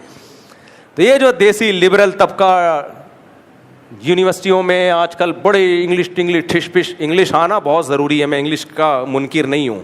آج ہی اپنے بچے کو نصیحت کر رہا تھا میں, پوچھ لیں بیٹھا ہوا ہے بیان میں, کہ انگلش اور عربی لازمی سیکھنی ہے لینگویج.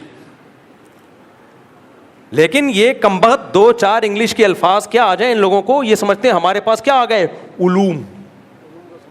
علوم کے سمندر آ گئے ہمارے پاس, علوم. تو اللہ کا بڑا فضل ہے, اللہ نے ہمیں دیسی رکھا ہے. ہم خوش کس وجہ سے ہیں؟ دیسی ہونے کی وجہ سے. سمجھ رہے ہو؟ ہم کہتے ہیں شادی بھی جلدی کرو, بچے بھی دنادن پیدا کرو, ایسی کی ہمارا ٹریڈ مارک ہے یہ. اور یہ دیسی لبرل کی ایسی کی بولو تیسی. جاؤ ہم دیسی ٹھیک ہے بھائی, ہم دیسی ٹھیک ہے. انڈا بھی دیسی کھاؤ اگر اللہ نے گنجائش دی ہے. سمجھ رہے ہو؟ اچھا یہ بھی ایک آخری بات یار, جب کیا کریں ہم, تھوڑا سا 2 منٹ لے لوں گا, اتنے دنوں بعد سفر بھی تو ہو رہا ہے. دیکھو یہ جو مشینوں پہ لوگ جم کرتے ہیں نا, یوں دوڑتے ہیں, یہ بھی مجھے لیڈیز پن لگتا ہے. جاگنگ کیا کرو, گراؤنڈ میں جا کے بھاگا کرو, یہ لیڈیز کے لیے. مشین گھر میں رکھ دی. آج کل لوگ کہتے ہیں, ڈاکٹر کہتے ہیں ایکچولی فزیکل ایکٹیویٹی بہت ضروری ہے, تو فزیکل ایکٹیویٹی میں گھر میں مشین لا کے رکھیں گے, اس میں بھاگیں گے. ابے باہر جا کے دوڑو میدان میں, جو نیچرل ہے دوڑو. یہ کام لیڈیز کے لیے چھوڑ دو, آپ آدمی کے بچے بنو, کہاں جاؤ؟ تو یہ نہیں, یہ بھی غلط ہے. ٹھیک ہے جس کے لیے باہر دوڑنے کا کوئی ہے ہی نہیں, وہ گھر میں بیٹھے رہنے سے بہتر ہے. لیکن جو نیچرل ہے میرے بھائی, وہ باہر دوڑو, باہر کی ہوا کھاؤ.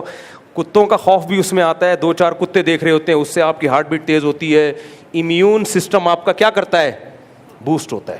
بالکل گھر کی 4 دیواری میں ہی سب کچھ ہو رہا ہے.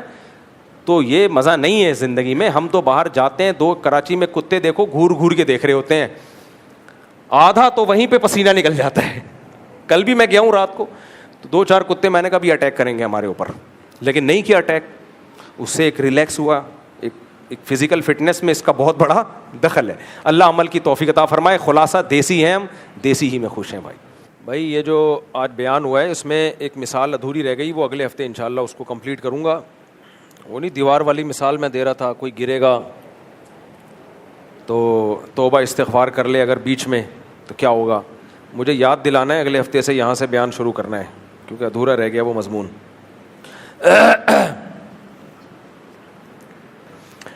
دیکھیں یہ سوال ان کا خلاصہ یہ ہے کہ مدرسے والے فیس لیتے ہیں, بھاری بھرکم فیسیں لے رہے ہیں بہت سے مدرسے, جبکہ بہت سے فری میں پڑھا رہے ہیں اور زیادہ اچھی تعلیم دے رہے ہیں, بڑے صاف ستھرے ماحول میں, حالانکہ وہ فیس بھی نہیں لے رہے. دوسری بات یہ, پھر فیس جو لیتے ہیں وہ بھاری بھرکم فیسیں لیتے ہیں, تو کتنی فیس لینا جائز ہے؟ پہلی بات تو یہ کہ صرف غریب بچے سے فیس معاف ہونی چاہیے. ہماری رائے یہ ہے, میرا نظریہ اور جامعۃ الرشید کی بھی یہ رائے ہے. آپ اس رائے سے اختلاف کر سکتے ہیں لیکن طنز نہ کریں کسی کے اوپر. مصیبت یہ ہے جامعۃ الرشید کی رائے سے جب آپ کو اختلاف ہوتا ہے, آپ کہتے ہیں درباری لوگ ہیں, سرکاری لوگ ہیں. یہ گھٹیا حرکت ہے, غیر اخلاقی حرکت ہے کہ اگر آپ کو کسی کی رائے سے اختلاف ہے تو آپ درباری سرکاری بولنا شروع کر دو ان کو. جامعۃ الرشید اگر ملک بچانے کی بات کرتا ہے وہ درباری بیس پہ نہیں کرتا. جتنے درباری ملے ہیں وہ ملک کی بات نہیں کرتے, وہ تو ملک کی کا بیڑا غرق کرنے پہ, تو وہ اپنی ذات کو فوکس کرتے ہیں. تو جو بھی صحیح سوٹیبل صحیح علماء ہوں گے, میچور علماء ہوں گے, وہ کنٹری کو بچانے کی, اسٹیٹ کو بچانے ہی کی بات کریں گے. وہ جامعۃ الرشید کی بھی یہی رائے ہے کہ اس زمانے میں طلبہ سے فیس لینی چاہیے. ہاں, جو طالب علم ثابت ہو جائے کہ غریب ہے, ثابت ہو, یہ ہوائی بات نہ ہو. ہم نے مدرسوں میں ایسے ایسے بچے دیکھے لینڈ کروزر میں آتے ہیں, لینڈ کروزر میں جاتے ہیں, پھر بھی فیس کے بغیر پڑھ رہے ہیں. اس سے کیا نقصان ہوتا ہے؟ دو بہت بڑے نقصان ہوتے ہیں. نمبر ایک, فری پھوکٹ کی عادت پڑ جاتی ہے بچپن سے ہی. تبلیغ والے ایک بات کہتے ہیں نا, اپنی جان, اپنا مال, اپنا وقت جس چیز پہ نہ لگا ہو نا, اس کی قدر انسان کے دل میں نہیں آتی ہے. غریب بچوں کے لیے فری ہونا چاہیے, لیکن ثابت ہو جائے غریب ہے. صرف منہ سے بولنا کافی نہیں ہے, کیونکہ جھوٹ بول کے وہ پھر اور مسائل کھڑا کرے گا. وہ جس تعلیم کی بنیادی جھوٹ پر ہو, آگے وہ کیا دین کی خدمت کرے گا. تو فری پھوکٹ کی وجہ سے اپاہج پنا آتا ہے, اپاہج پنا. پڑھے رہتے ہیں, یونیورسٹی میں فیس دے کے جاتے ہیں, ان کو پتہ ہے کہ ہمارے باپ کا پیسہ سارا برباد ہو جائے گا اگر ہم نے پڑھائی. پھر باپ بھی پوچھتا ہے رزلٹ دکھا کیا آیا تیرا, فیسیں میں نے بھری ہیں تو کیا کر کے آیا تو, وہاں پہ پان گٹکے تو نہیں کھا کے آ گیا. اب مالداروں کے بچے بھی فری میں پڑے ہوئے ہوتے ہیں اور وہ فری پھوکٹ میں چل رہے ہوتے ہیں, مفت خوری کی عادت پڑتی ہے, ساری زندگی پھر اپنے پاؤں پہ نہیں کھڑے ہوتے, مفت ہی کی عادت پڑی رہتی ہے. یہ سوسائٹی کو تباہ کرنے والی بات ہے. دوسرا نقصان فری پھوکٹ کا کیا ہوتا ہے؟ مدرسے کے محتمم کو چندہ بے تحاشا کمانے کا چانس مل جاتا ہے. جب کسی مدرسے کے بارے میں سیٹھوں کو پتہ چلتا ہے کہ یہاں فیس لے کے پڑھائی کی جاتی ہے, تو اس مدرسے کو زیادہ چندہ آتا نہیں ہے. تو چندہ گیری کا سیٹ اپ بھی کیا ہو جاتا ہے, ختم. تو محتمم کے جو مزے تھے نا, جس چندے سے اس نے 4 شادیاں کرنی تھی, جس چندے کے پیسوں سے اس نے لینڈ کروزر خریدنی تھی, فری پھوکٹ کے بچوں کے منہ دکھا دکھا کے, یتیموں والے منہ, حالانکہ مالدار بچے ہوتے ہیں لیکن فری کی وجہ سے وہ بھی یتیم لگ رہے ہوتے ہیں کہ میرے پاس 2000 طلبہ فری میں پڑھتے ہیں. تو وہ جو اس کے کھانچے تھے وہ سارے کیا ہو جاتے ہیں, بند. میں نہیں کہہ رہا سارے مدارس کے ناظم غلط ہوتے ہیں, بہت سے مدرسے فری میں پڑھا رہے ہیں اور ان کے محتمم 1 نمبر ہیں, 1 روپے بھی دائیں بائیں نہیں کرتے. لیکن جو 2 نمبری کر رہے ہیں ان کو موقع تو مل گیا نا اس نظام کی وجہ سے, لہذا وہ کبھی بھی اس پہ ایگری نہیں ہوں گے کہ ہم فیس لے کے پڑھائیں.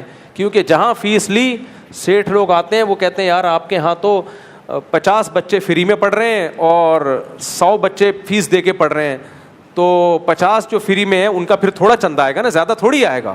جب آپ نے شو کر دیا کہ یہ دیکھو میرے پاس 6000 بچے پڑھ رہے ہیں اور سب دوپہر صبح رات کا کھانا فری, تو دبا کے چندہ آتا ہے. کیونکہ لوگوں کے پاس اتنا ٹائم نہیں ہوتا کہ وہ یہ جا کے سرچ کریں کہ ان میں کون مستحق ہے اور کون مستحق نہیں ہے. ہماری عوام کی جو مینٹل اپروچ ہے, جو مینٹیلٹی ہے, وہ یہ ہے کہ وہ کوانٹٹی دیکھتے ہیں کہ اس مدرسے میں اتنے سارے پڑھ رہے ہیں, دے دنادن بکرا, دے دنادن پیسہ. پھر محتمم سے کوئی پوچھنے والا نہیں ہوتا. پھر بھی بار بار بتاؤں, سارے مدارس غلط نہیں ہیں, ایسا نہ ہو مدارس سے بدگمان ہو جائیں, ان کے ساتھ تعاون کم کر دیں آپ. کچھ مدرسے ٹھیک بھی ہیں الحمدللہ, 1 روپے دائیں بائیں نہیں کرتے, لیکن یہ نظام بہرحال غلط ہے, نظام غلط ہے. جو بھی طلبہ فیس افورڈ کر سکتے ہیں ان کو آپ نہیں پڑھائیں. بولیں بھائی فیس دو گے تو پڑھاؤ گے, ورنہ جاؤ یہاں سے, کوئی بات نہیں. وہ نہ پڑھیں, 1 منٹ بات کمپلیٹ ہونے دینا, وہ نہ پڑھیں, یہ زیادہ بہتر ہے. ہاں غریب بچوں کے لیے ہونا چاہیے. ایک بات تو یہ ہو گئی.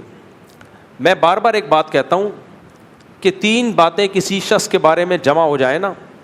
ابھی میری اس سفر پہ ایک ملاقات تھی, دوبارہ میری ٹریولنگ ہوئی نا, ایک ملاقات تھی, میرے ساتھ ایک دوست بھی تھے. ایک صاحب آئے, ایسے گلے ملے مجھ سے, مفتی صاحب میری 4 بیویاں ہیں. میں نے دوست سے کہا فراڈی ہونے کی ایک علامت پائی جاتی ہے. آپ کہو گے میں تو 4 شادیوں کو پروموٹ کرتا ہوں, لیکن ایک آدمی مجھے تعارف کروا رہے کہ میری 4 بیویاں ہیں, اور میں کیا کہہ رہا ہوں, میں نہیں کہہ رہا فراڈی ہے.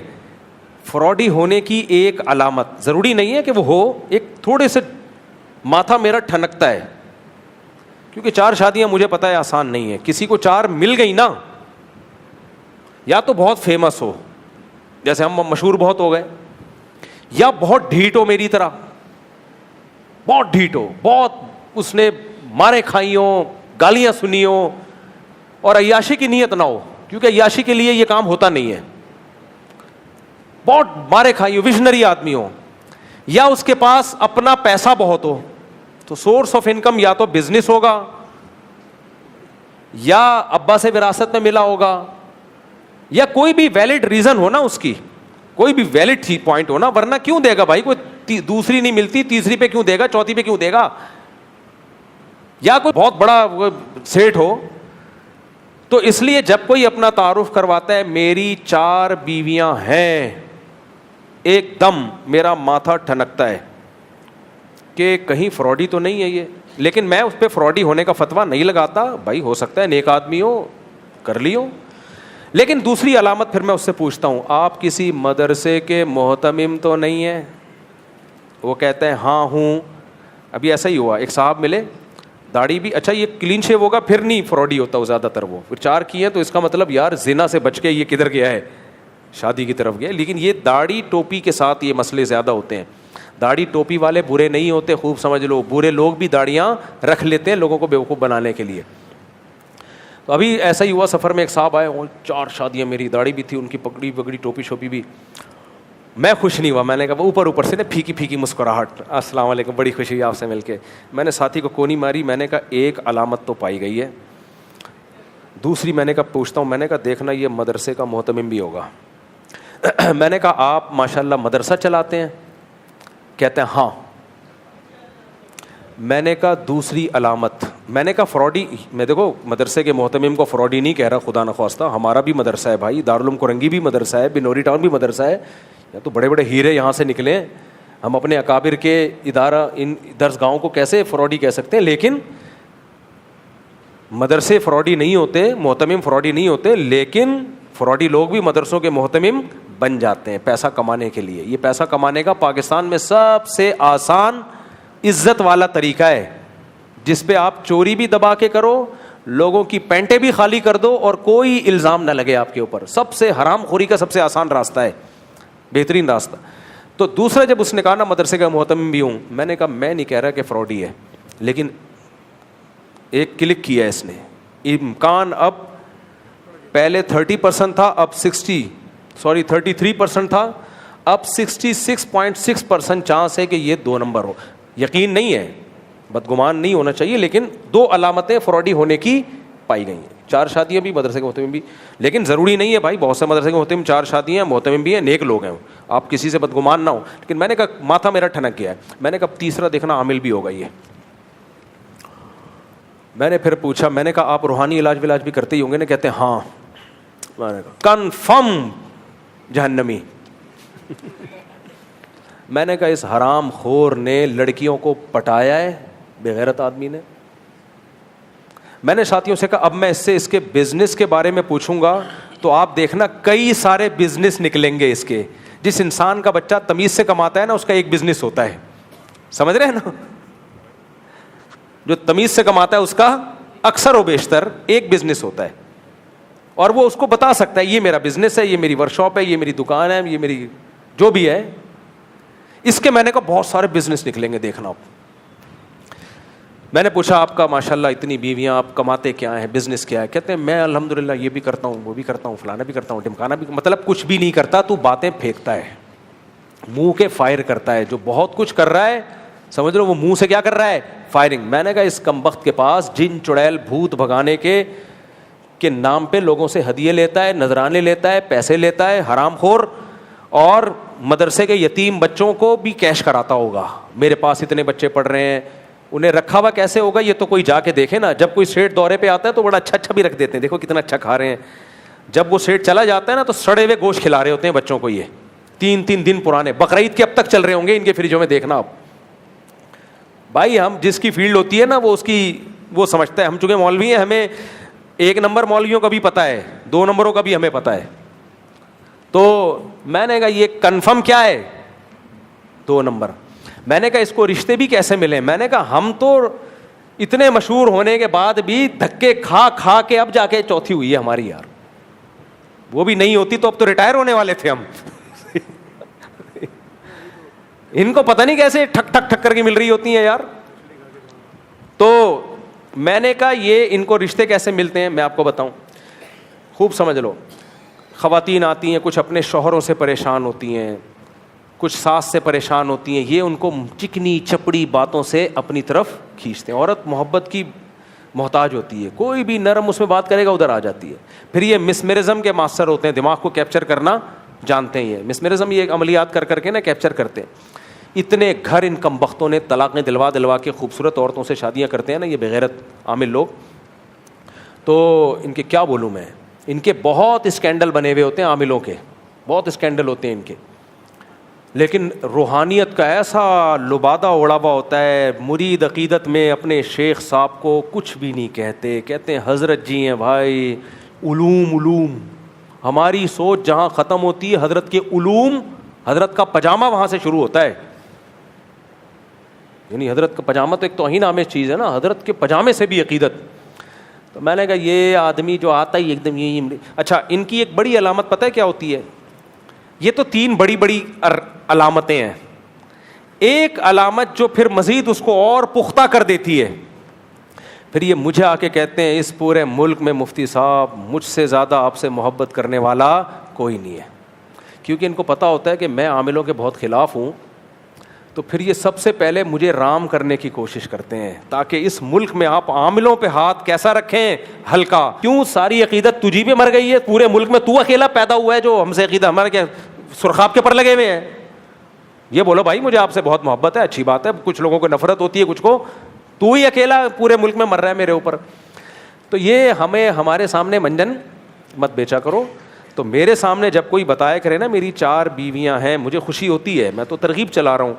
آگے پھر یہ نہ بولا کرے, یہ بھی بولتے میں مدرسے کا محتمم ہوں, اچھی بات ہے, مدرسہ چلا رہا ہے, تیسری بات نہ بولا کرے بس. کیونکہ اگر صرف 2 باتیں بولے گا تو میں اچھا گمان رکھ لوں گا, یار نیک آدمی بھی ہو سکتا ہے, 4 بیویاں بھی ہو سکتی ہیں, اور اپنا بزنس بھی ہو سکتا ہے, کوئی ہو سکتا ہے مدرسے کا محتمم بھی ہو. بزنس بعض لوگ ایسے ہیں اپنا بزنس بھی دبا کے اچھا کر رہے ہیں حلال, اور ساتھ میں مدرسہ بھی چلا رہے ہیں, اور مدرسے کے ساتھ خود تعاون بھی کر رہے ہیں. ایسے لوگ بھی ہیں نیک لوگ, خود اپنے مدرسے کو بھی ڈونیشن دیتے ہیں وہ. لیکن ماسا ٹھنک جاتا ہے. لیکن جب تیسری دفعہ کہہ دینا روحانی عامل, تو سمجھ لو دوسروں کی بیویاں پٹا کے کم بخت نے شادیاں کی ہیں, پٹا کے. ایسا گھروں میں گھستے ہیں نا, یہ تمہاری بہن بیٹیوں پہ قبضہ کرتے ہیں یہ جا کے. اس لیے ان کو کم بختوں کو. ابھی ایک صاحب, ایک لڑکا اتنا پریشان, کہہ رہے کہ عامل آتے ہیں ہمارے گھر میں, میرے ابا کو ایسا کیپچر کیا ہوا ہے, میری ساری گھر کی عورتیں ان کی دیوانی بنی ہوئی ہیں, اور وہ اوٹ پٹانگ پیسہ بھی چھاپ رہا ہے. مجھے بھی بیوقوف بنایا اس نے, آپ اندازہ لگاؤ مجھے کیسے بیوقوف بنایا. آیا مجھے کہنے لگا میں فلاں جامعہ فاروقیہ کا مفتی ہوں. جامعہ فاروقیہ کتنا بڑا ادارہ ہے, بعد میں پتہ چلا جھوٹ بول رہا تھا, کوئی جامعہ فاروقیہ کا مفتی نہیں ہے. کیسے بیوقوف بناتے ہیں یہ یار, تو لوگوں کو الو بناتے ہیں. تو ان کی گھر کی عورتوں پہ اس نے ایسا سحر کیا ہوا ہے. اب وہ لڑکا میرے بیان سنتا ہے, کہتا ہے ابا کو سمجھا دیا, ابا مت لٹاؤ اس فراڈی آدمی پہ, ابا ہدیوں پہ ہدیے دیے چلے جا رہے ہیں. ہدیہ تو فری پھوکٹ کے ہدیے ہوں گے تو 4 شادیاں کون نہیں کرے گا میرے بھائی. میں نے ہدیوں پہ 4 شادیاں نہیں کی ہیں, یہ بتا دوں میں آپ کو, میں نے ہدیوں پہ 4 شادیاں نہیں کی ہیں. تو فری پھوکٹ کے ان کے یہ ہوں گے تو کیوں نہیں ہوں گی, 4 کے 8 ہوں گی. پھر تو شادیاں خود ہی پیچھے بھاگیں گی ان کے. تو اس لیے ہاں اب آپ کے جواب رہ گیا. تو اس لیے میری رائے یہی ہے کہ مدرسے میں مالدار بچوں سے فیس لینی چاہیے. اس سے مدرسے میں چھٹائی ہوگی, بچے کم پڑھیں گے لیکن اچھے بچے ہوں گے, اچھے خاندانوں کے بچے آئیں گے. سمجھ رہے ہو, تھوڑے بچے ہوں گے لیکن جا کے روحانی عامل نہیں بنیں گے, کم از کم وہ دین کی خدمت کریں گے. ہاں جو غریب بچے ہیں ان کے لیے چندہ بھی لیں, آپ پڑھائیں بھی ان کو, اچھی بات ہے, چندہ دینا بھی چاہیے. ایک بات. دوسری بات انہوں نے کہی ہے رفیع بھائی نے کہ فیسیں کتنی لیں. کہہ رہے ہیں ان کے مدرسے کے مصارف 2.5 لاکھ ہوتے ہیں, فیسیں جو جمع ہو رہی ہوتی ہیں, بعض مدرسے 10-10 لاکھ روپے لے رہے ہوتے ہیں. دیکھو جتنی بھی لیں لیکن پبلک کو بتائیں. امریکہ میں, کینیڈا میں ہم نے ایک خاندانی چیز دیکھی, کوئی بھی ٹرسٹ ہوگا اس کے آپ جائیں نا آن لائن پوری تحقیق کر سکتے ہیں کس ٹرسٹ کے پاس کتنا پیسہ آ رہا ہے, اور اس میں جو ملازمین ہے کس کس کی کتنی تنخواہ ہے. ہر چیز فیئر ہوتی ہے. ہمارے یہاں سے ایسا سسٹم نہیں ہے. آپ کمائیں پیسہ, لیکن آپ پھر یہ بتا دیں یہ مدرسہ ہماری سورس آف انکم ہے, تاکہ لوگ زکوٰۃ صدقات کے پیسے پھر نہ دیں. آپ نے ادھر فیس لی, ادھر آپ کی سورس آف انکم ہے,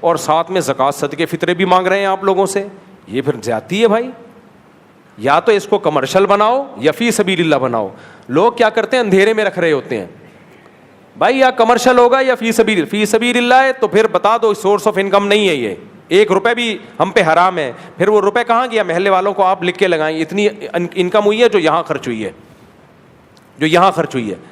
تو جیسے اجتماعی قربانی میں کیا ہو رہا ہے, لوگ اجتماعی قربانی میں پیسے لے رہے ہیں, جو بچت ہو رہی ہے وہ مسجد والے کھا رہے ہیں. بھائی کس بیس پہ کھا رہے ہو آپ لوگوں کا پیسہ؟ یہ اگر آپ کی سورس آف انکم ہے تو آپ بتاؤ یہ اجتماعی قربانی ہمارا بزنس ہے, ہم آپ کو گائے خرید کے بیچیں گے, اس پہ جو پروفٹ ہوگا وہ ہم رکھیں گے. لیکن وہ بتایا نہیں جا رہا ہوتا. بہت گڑبڑ ہے مالی معاملات میں ہمارے یہاں. باہر ملکوں میں انگریزوں میں کم از کم ایک چیز ہے, وہ اگر بولے گا ڈونیشن تو ڈونیشن ہی مطلب ہوگا, وہ اگر بولے گا بزنس ہے تو بولے گا بزنس ہے. وہ بتائے گا کہ آپ کو کہ میں تیرے باپ کا نوکر نہیں ہوں جو تجھے فری میں یہ سروس دے رہا ہوں, اتنے پیسے میں تجھ سے لوں گا. ہمارے یہاں پتہ ہی نہیں چل رہا ہوتا کہ یہ ڈونیشن ہے یا کیا ہے. اس لیے ٹھیک ہے یہ فیس لینا. خلاصہ یہ نکلا. یہ تو مدارس کی بات ہو گئی. میرا سوال ایک یہ تھا کہ جو مساجد کے اندر بچے پڑھ رہے ہیں, ہاں تو مساجد میں جو بچے پڑھ رہے ہیں ان سے فیسیں لی جا رہی ہیں. تو ٹھیک ہے, ان سے بھی فیس لے کے قاری صاحب کو دے دیں, کیا جا رہا ہے اس میں.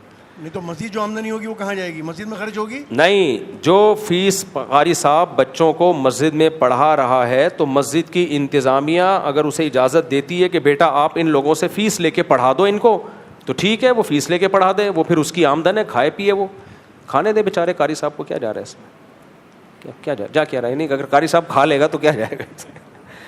دیکھو بتا کے جو کرنا ہے کرو, ڈرامے نہ کرو, ڈرامے نہ کرو. قاری اگر 2 نمبریاں کر رہا ہے, ادھر فیس بھی لے رہا ہے اور ادھر لوگوں کو تصویریں دکھا رہا ہے میں اتنے بچوں کو پڑھاتا ہوں, تو یہ غلط ہے بھائی. یا تو فری میں پڑھاؤ, مسجد آپ کو تنخواہ دے گی, یا بچوں سے فیس لو. تو یہ سب انتظامیہ کی اجازت سے ہونا چاہیے. تو انتظامیہ جو طریقہ سوٹیبل سمجھتی ہے وہ طریقہ چلا دے, کوئی حرج نہیں. کھانے دے قاری صاحب, بیچارے غریب لوگ ہوتے ہیں, ان کو کھانے دو. ہم کہتے ہیں قاری مارے نہیں بچوں کو, بس پڑھائے ایمانداری سے, ہاتھ نہیں لگائے ان کو. بھائی صاحب نے سوال بیچارے کافی دیر سے پوچھ رہے ہیں, مفتی صاحب کیا محراب مسجد کی حدود میں آتا ہے یا نہیں آتا ہے؟ مسجد کی حدود میں بیوی سفر میں ساتھ ہو تو پردے کا مسئلہ ہے. دیسی برقع پر تو کوئی اعتراض نہیں, مگر جو کالے برقعے میں آنکھ کھلی رہتی ہے تو بیوی کو پردہ کرا کے لے جاؤ. کالے برقعے میں بہتر ہے, آنکھ بھی چھپاؤ. مشکل ہو رہا ہے تو کھول سکتے ہیں آنکھ بھائی. اب بیگم کو ٹریولنگ میں کہتا ہوں نا اپنے ساتھ لے کے جایا کرو, اگر اللہ نے وسائل دیے ہیں تو. اس میں اب لوگ کہتے ہیں پردے کے مسائل لیتے ہیں, کوئی مسئلہ نہیں ہوتا, برقعے میں لے جاؤ. بعض جگہ آنکھ کھولنی پڑتی ہے تو کھول لے, وہ کیا جا رہا ہے اس میں, مجبوری ہے. بہتر یہی ہے آنکھیں بھی چھپاؤ, لیکن کھولنی پڑیں تو مجبوری ہے, جائز. اب چڈیاں بنیانے پہن رہی ہیں عورتیں, تمہاری بیوی اگر اتنا پردہ کر لے تو اس پہ بھی اللہ کا شکر ادا کرو یار. یا تو دین پہ ہوتے نہیں ہیں, ہوتے ہیں تو پھر رابعہ بصریہ بننے کی کوشش کر رہے ہوتے ہیں. رضاعت کے مسئلے کے بارے میں پوچھنا ہے کہ دودھ پلانے والی کا دعویٰ قبول ہے, اس کے متعلق تفصیل سے جواب دیں. ایک عورت کا بیان معتبر نہیں ہے اس میں. بعض دفعہ یہ ہوتا ہے ادھر شادی کی تاریخیں طے ہو گئی ہیں, بات طے ہو گئی ہے, شادی ہونے والی ہے, ایک خاتون آ کے کہتی ہے ان دونوں بچوں کے میں نے اپنا دودھ پلایا ہے, تو یہ ایک گواہی کافی نہیں ہے, اس سے کچھ نہیں ہوگا. یا تو یہ مشہور ہو چکی ہو بات, سب کو پتہ ہو, یا یہ کہ اس پہ کم از کم 2 گواہ ہوں. مفتی صاحب میری عمر 19 سال ہے, میں درجہ ثانیہ کا طالب نکاح کرنا چاہتا ہوں, رشتہ بھیجتا ہوں, آگے سے کہتے ہیں ابھی پڑھائی چل رہی. یہ کہتے ہیں جہاں بھی رشتہ بھیجتا ہوں لڑکی والے رشتہ قبول نہیں کرتے کیونکہ میں پڑھ رہا ہوں, کہتے ہیں کماتے نہیں ہوں. تو ٹھیک ہے, وہ نہ قبول کریں, ان کو لیے جائز ہے. تو شریعت نے کہا ہے کہ وَلْيَسْتَعْفِفِ الَّذِينَ لَا يَجِدُونَ نِكَاحًا, جن کو رشتہ ہی نہیں مل رہا وہ عفت اور پاک دامنی سے زندگی گزاریں, اللہ ان کا رشتہ دلا دے گا, گناہ کی طرف نہ جائیں. تو اللہ نے مرد کو صبر کرنے کا حکم دیا ہے. اگر کوئی رشتہ نہیں دے رہا, لڑکی والے تھوڑی دیں گے بلا وجہ آپ کو دے دیں, وہ کہیں گے کمبخت تو پڑھائی کر رہا ہے تو کھلائے گا کہاں سے تو ان کے لیے عذر ہے. یہ بالکل معقول ریزن ہے. آپ ٹرائی مارتے رہو اور ساتھ ساتھ جاب بھی کرو. ہم لوگ اپاہج پیدا کر رہے ہیں, صحیح بتا دوں, باہر ملکوں میں انہی پاکستانیوں کو, انہی انڈین کو دیکھتا ہوں میں, صبح یونیورسٹی میں پڑھ رہے ہیں, شام کو جاب کر رہے ہیں, اپنا بھی پیٹ پال رہے ہیں اور گھر میں بھی پیسے بھیج رہے ہیں کمبخت. یہاں پتہ نہیں کیا ہو جاتا ہے ان کو. تو پڑھائی کے ساتھ ساتھ کوئی چھوٹا موٹا بزنس شروع کرو یار, ریڑھی لگا لو, ٹماٹر بیچ لو.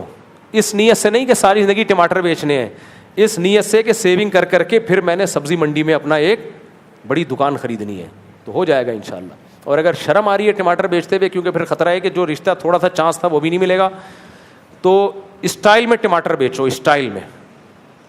ٹماٹر کو ٹومیٹو بولو, بولے ہمارے یہاں ٹماٹر بکتے ہی نہیں ہیں, ہم ٹومیٹو کا بزنس کر رہے ہیں. اور ریڈی مت لگاؤ,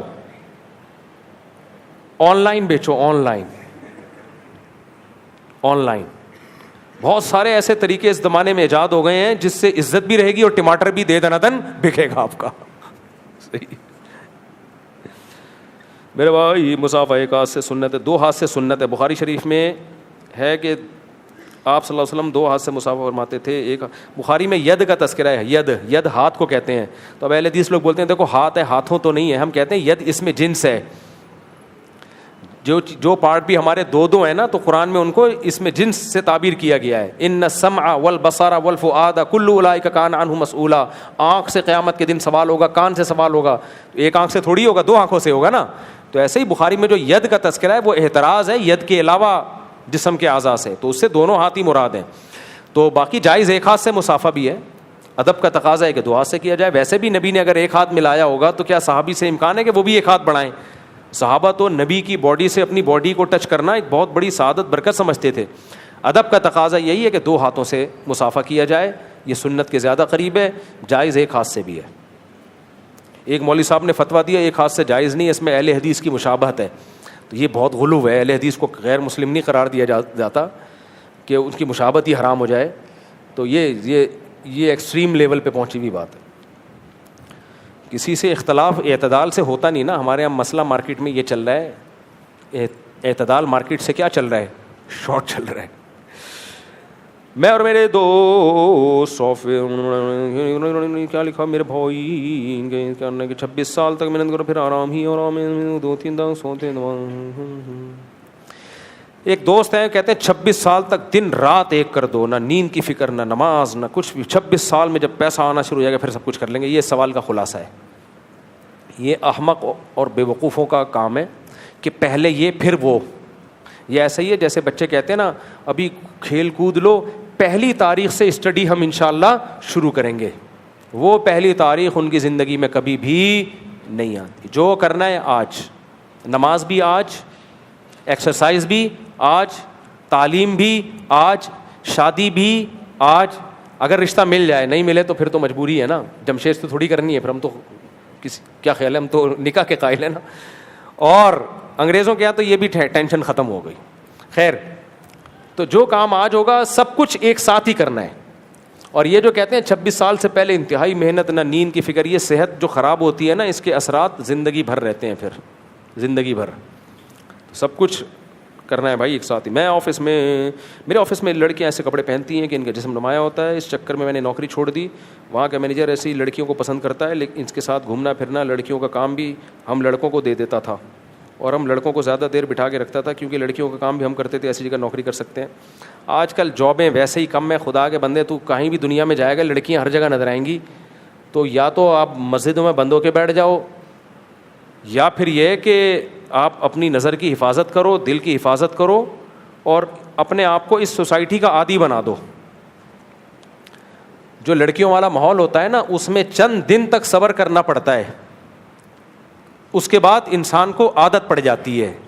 یہ چند دن کا صبر ہے کہ آپ مت دیکھو ان کو, نہ ان میں دلچسپی لو, نہ ان سے فری ہو. آپ اپنی جاب کو فوکس کرو, اس کے بعد آپ یوز ٹو ہو جاؤ گے, پھر ٹھرک ختم ہو جائے گی. ہاں اگر شروع میں کنٹرول نہیں کیا تو ایسے ٹھرکی بنو گے کہ موت قبر میں بھی پڑوسن کو دیکھ رہے ہوگے آپ جا کے. آپ کی خواہش ہوگی میرے پڑوس میں کسی انٹی کو دفن کیا جائے. ایسا ٹھرکی بنتا ہے آدمی. یہ یورپ امریکہ جاتے ہیں نا, چڑیاں پہنی ہوئی لڑکیاں نظر آتی ہیں, شروع میں اپنے جذبات پہ قابو رکھ لیتے ہیں وہ کہ بھائی یہ ہمارے لیے ہے ہی نہیں, یہ ہمارے لیے پتھر ہیں. چند دن کی تکلیف ہوتی ہے, اس کے بعد عادی ہو جاتے ہیں, اس کے بعد پھر ان کو ان میں رغبت ختم ہو جاتی ہے. تو دیسی آدمی جاتا ہے نا امریکہ یورپ, ایسے آنکھیں پھاڑ پھاڑ کے دیکھ رہا ہوتا ہے, کبھی یوں دیکھ رہا ہے, کبھی ایئر ہوسٹس کو گھور گھور کے دیکھ رہا ہوتا ہے, ایسے یوں کر کے دیکھ رہا ہوتا ہے کہ جیسے پہلی دفعہ اس نے کوئی چیز دیکھی ہے. جو عادی ہوتے ہیں ان کے لیے ایئر ہوسٹس ہو, کالی ہو, پیلی ہو, نیلی ہو یا جمشید ہو, ان کی صحت پہ کوئی فرق بولو نہیں پڑتا. تو یہ ٹھرک ختم کرنے کا ایک طریقہ یہ ہے کہ یا تو کٹ جاؤ ماحول سے, بالکل خانقاہ میں آ کے بیٹھ جاؤ, لیکن کب تک بیٹھو گے؟ دنیا میں چلنا پھرنا نہیں ہے, سب کچھ کرنا ہے مردوں نے بھائی. اس لیے عورت پردے کا حکم اسلام نے عورت کو دیا ہے, مرد کو نہیں دیا. مرد ہر جگہ جا سکتا ہے, کیونکہ مردوں کو تو دنیا میں جانا ہے, کام کرنے. اب دیکھو میں ایک بات بتاؤں, غزوہ تبوک کے موقع پہ کیا ہوا, جنگ تھی, بہت ٹف لڑائی تھی. منافقین نے کیا کہا, انہوں نے کہا ہم جب جائیں گے وہاں روم کی انگریز عورتیں تھیں نا, ان رومیوں کی اولادیں ہیں, وہ گوری گوری چٹی چٹی عورتیں ہوں گی, تو ہم جب جائیں گے وہاں ہمیں پھسلنے کا خطرہ ہے. ان کو ہم دیکھیں گے بے پردہ عورتوں کو, ہمیں خطرہ ہے کہ زنا میں نہ پڑ جائیں. انہوں نے یہ عذر پیش کیا. اللہ نے قرآن میں کیا فرمایا, الا فی الفتنۃ سقطوا, تم جہاد چھوڑ کر فتنے میں تو پڑ گئے ہو. یعنی یہ ایک بہانہ کر رہے ہیں جہاد سے بچنے کا. تو بھائی مرد اس زمانے میں بھی یہ فتنہ ہو سکتا تھا, جب صحابہ کرام تابعین جنگوں میں جاتے دوسرے ملکوں میں, وہاں بہت سی بے پردہ عورتیں بھی ہوتی تھیں, لیکن ان کو منع تھوڑی کیا کہ چونکہ ایکچولی جب تم ملک فتح کرو گے اتنی ساری بے پردہ عورتیں ہوں گی, تمہیں پھسلنے کا خطرہ ہے, بد نظری ہو گئی, تمہارا تقویٰ ٹوٹ جائے گا, تو ایسا کرو گھر میں بیٹھو اور چلے کے لیے چلے جاؤ بھی تبلیغ میں. وہ بھی جائیں ضرور. ان کو کہا گیا بھائی فتنے سے بچنے کی کوشش کرو, باقی جو کام اللہ نے ہمارے ذمے لگائے ہیں وہ کام کرنے پڑیں گے. تو مرد کو ہر جگہ جانا پڑے گا, اور اس کو اب عادت ڈالنی چاہیے اس ماحول کی. سمجھتے ہو کہ نہیں سمجھتے, عادت ڈالنی چاہیے کہ بھائی میں اس ماحول سے متاثر نہیں ہوتا. اور لڑکیاں بھی چند دنوں میں سمجھ جاتی ہیں کہ یہ ہماری طرف رغبت نہیں رکھتا, وہ بھی چھیڑنا چھوڑ دیتی ہیں. ان کو پتہ ہے ملا ٹائپ کا آدمی ہے. ویسے بھی اپنا گیٹ اپ جب یہ رکھو گے نا, پگڑی داڑھی والا, شلوار ٹخنے سے اوپر والا, تو چھڑنے کے چانسز ویسے ہی کم ہو جائیں گے. آپ لڑکیوں کو آج کل ماڈرن چاہیے ہوتا ہے, ایکچولی فش کرتا ہوا بندہ چاہیے ہوتا ہے. ان کو ملا ٹائپ کے لوگ لڑکیوں کو زیادہ پسند نہیں ہوتے, وہ ویسے بھی فرینڈ شپ کی طرف زیادہ آ رہی ہوتی ہیں. تو اپنا گیٹ اپ اچھا رکھو گے, نماز کے ٹائم پہ نماز پڑھنے جاؤ گے تو ان کو پتہ ہے کہ یہ کیا کرے گا, یہ اگر دوستی کرے گا بھی تو حج پہ لے جائے گا ہمیں اپنے ساتھ, ہاں عمرہ کرا کے لے آئے گا, حج کرا کے لے آئے گا. تو اس ماحول کا عادی بناؤ. ہو سکتا ہے کچھ علماء میری رائے سے اختلاف کریں, نہیں مفتی صاحب کیا کہہ رہے ہیں. بھائی سوسائٹی کے ساتھ آپ کو سروائیو کرنا ہے, آپ گھر میں بند نہیں ہو سکتے, کیونکہ یہ ایک سیلاب ہے, اس کا آپ مقابلہ نہیں کر سکتے, آپ پیچھے رہ جاؤ گے, آپ پیچھے رہ جاؤ گے. تو اس لیے جاب جو بھی ہے آپ کر لیں, حلال جاب ہو, حرام جاب نہ ہو. اور فتنے سے بچنے کے لیے نظر کی حفاظت اور شادیوں کو فوکس کرو جو حلال ہے. اور یہ چند دنوں کی ٹھڑک ہوتی ہے, یہ کنٹرول میں آ جائے گی. لیکن اگر آپ نے جاب چھوڑنا شروع کر دی, اس سے جو فتنوں میں پڑو گے نا, کیونکہ نہ تمہیں کوئی بیٹی دے گا, جب دیکھے گا آمدنی اچھی نہیں ہے اس کی, جاب ملی تھی وہ چھوڑ دی اس نے, حلال بھی نہیں ملے گی تمہیں. اور پھر مل گئی تو غربت میں جو آگے مسائل کھڑے ہوں گے تمہارے ساتھ. خواتین آج کل برداشت نہیں کرتی ہیں, ایک دن 6 انڈے بولے اور آپ 5 لے آئے نا, چھٹے کے پیسے نہیں تھے, فوراً کوٹ سے کھلا لیا اور مارکیٹ سے شارٹ. پھر آپ کیا کرو گے, پھر آپ بولو گے وہی ماحول وہی رنگینیاں ٹھیک تھی. صحیح. تو اس لیے میں سمجھتا ہوں رزق پہ کمپرومائز نہ کرے, حرام نہ کمائے, جب تک حلال مل رہا ہے تو بس کمائے اس کو. اچھا بھائی دولہا آ جائے یار, بہت زیادہ ہو گئی. دولہا یہ بعد میں, یہ اتوار کو دے دیں مسائل. سید باسط حسین ول سید خالد حسین, علینا فاطمہ صہیب بنت محمد صہیب, ان کے وکیل کون ہیں بھائی؟ نوید احمد فاروقی صاحب کہاں ہیں؟ نوید صاحب آپ نے مجھے اجازت دی کہ 1 لاکھ روپے مہر میں, وہ ڈاکومنٹیشن بعد میں کرتے ہیں ہم, 1 لاکھ روپے مہر میں علینا فاطمہ صہیب بنت محمد صہیب کا نکاح محمد باسط سید باسط حسین ول سید عالم حسین سے کر دوں, آپ نے اجازت دی ہے؟ الحمد للہ نحمدہ ونستعینہ ونستغفرہ ونؤمن بہ ونتوکل علیہ ونعوذ باللہ من شرور انفسنا ومن سیئات اعمالنا من يهده الله فلا مضل له ومن يضلله فلا هادي له ونشهد أن لا إله إلا الله وحده لا شريك له ونشهد أن سيدنا وحبيبنا وشفيعنا وسندنا محمدا عبده ورسوله صلى الله تعالى عليه وعلى آله وأصحابه وبارك وسلم تسليما كثيرا كثيرا. أما بعد فأعوذ بالله من الشيطان الرجيم. بسم الله الرحمن الرحيم. لا يكلف الله نفسا إلا وسعها لها ما كسبت وعليها ما اكتسبت.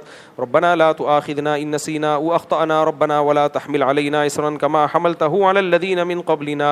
ربنا ولا تحملنا ما لا طاقة لنا به واعف عنا واغفر لنا وارحمنا أنت مولانا فانصرنا على القوم الكافرين. أعوذ بالله من الشيطان الرجيم. يا أيها الناس اتقوا ربكم الذي خلقكم من نفس واحدة وخلق منها زوجها وبث منهما رجالا كثيرا ونساء واتقوا الله الذي تساءلون به والأرحام إن الله كان عليكم رقيبا. وقال تعالى يا أيها الذين آمنوا اتقوا الله وقولوا قولا سديدا يصلح لكم أعمالكم ويغفر لكم ذنوبكم ومن يطع الله ورسوله فقد فاز فوزا عظيما.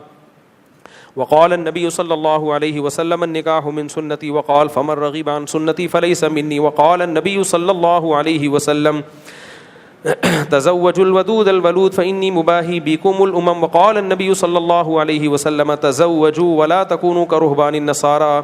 جناب سید باسط حسین ول سید عالم حسین سید خالد حسین سید باسط حسین ول سید خالد حسین، میں نے 1,00,000 روپے مہر میں آپ کا نکاح علینا فاطمہ صہیب بنت محمد صہیب سے کیا. آپ نے اس نکاح کو قبول کیا؟ قبول ہے. جزاک اللہ جی. دعا کرے اللہ تعالیٰ قبول فرمائے. الحمدللہ رب العالمین والعاقبۃ للمتقین والصلاۃ والسلام علی رسولہ الکریم وعلی آلہ وصحبہ اجمعین. اے اللہ اس نکاح کو اپنے دربار میں قبول فرما. اے اللہ اس نکاح کی برکتیں زوجین کو تا دم حیات نصیب فرما.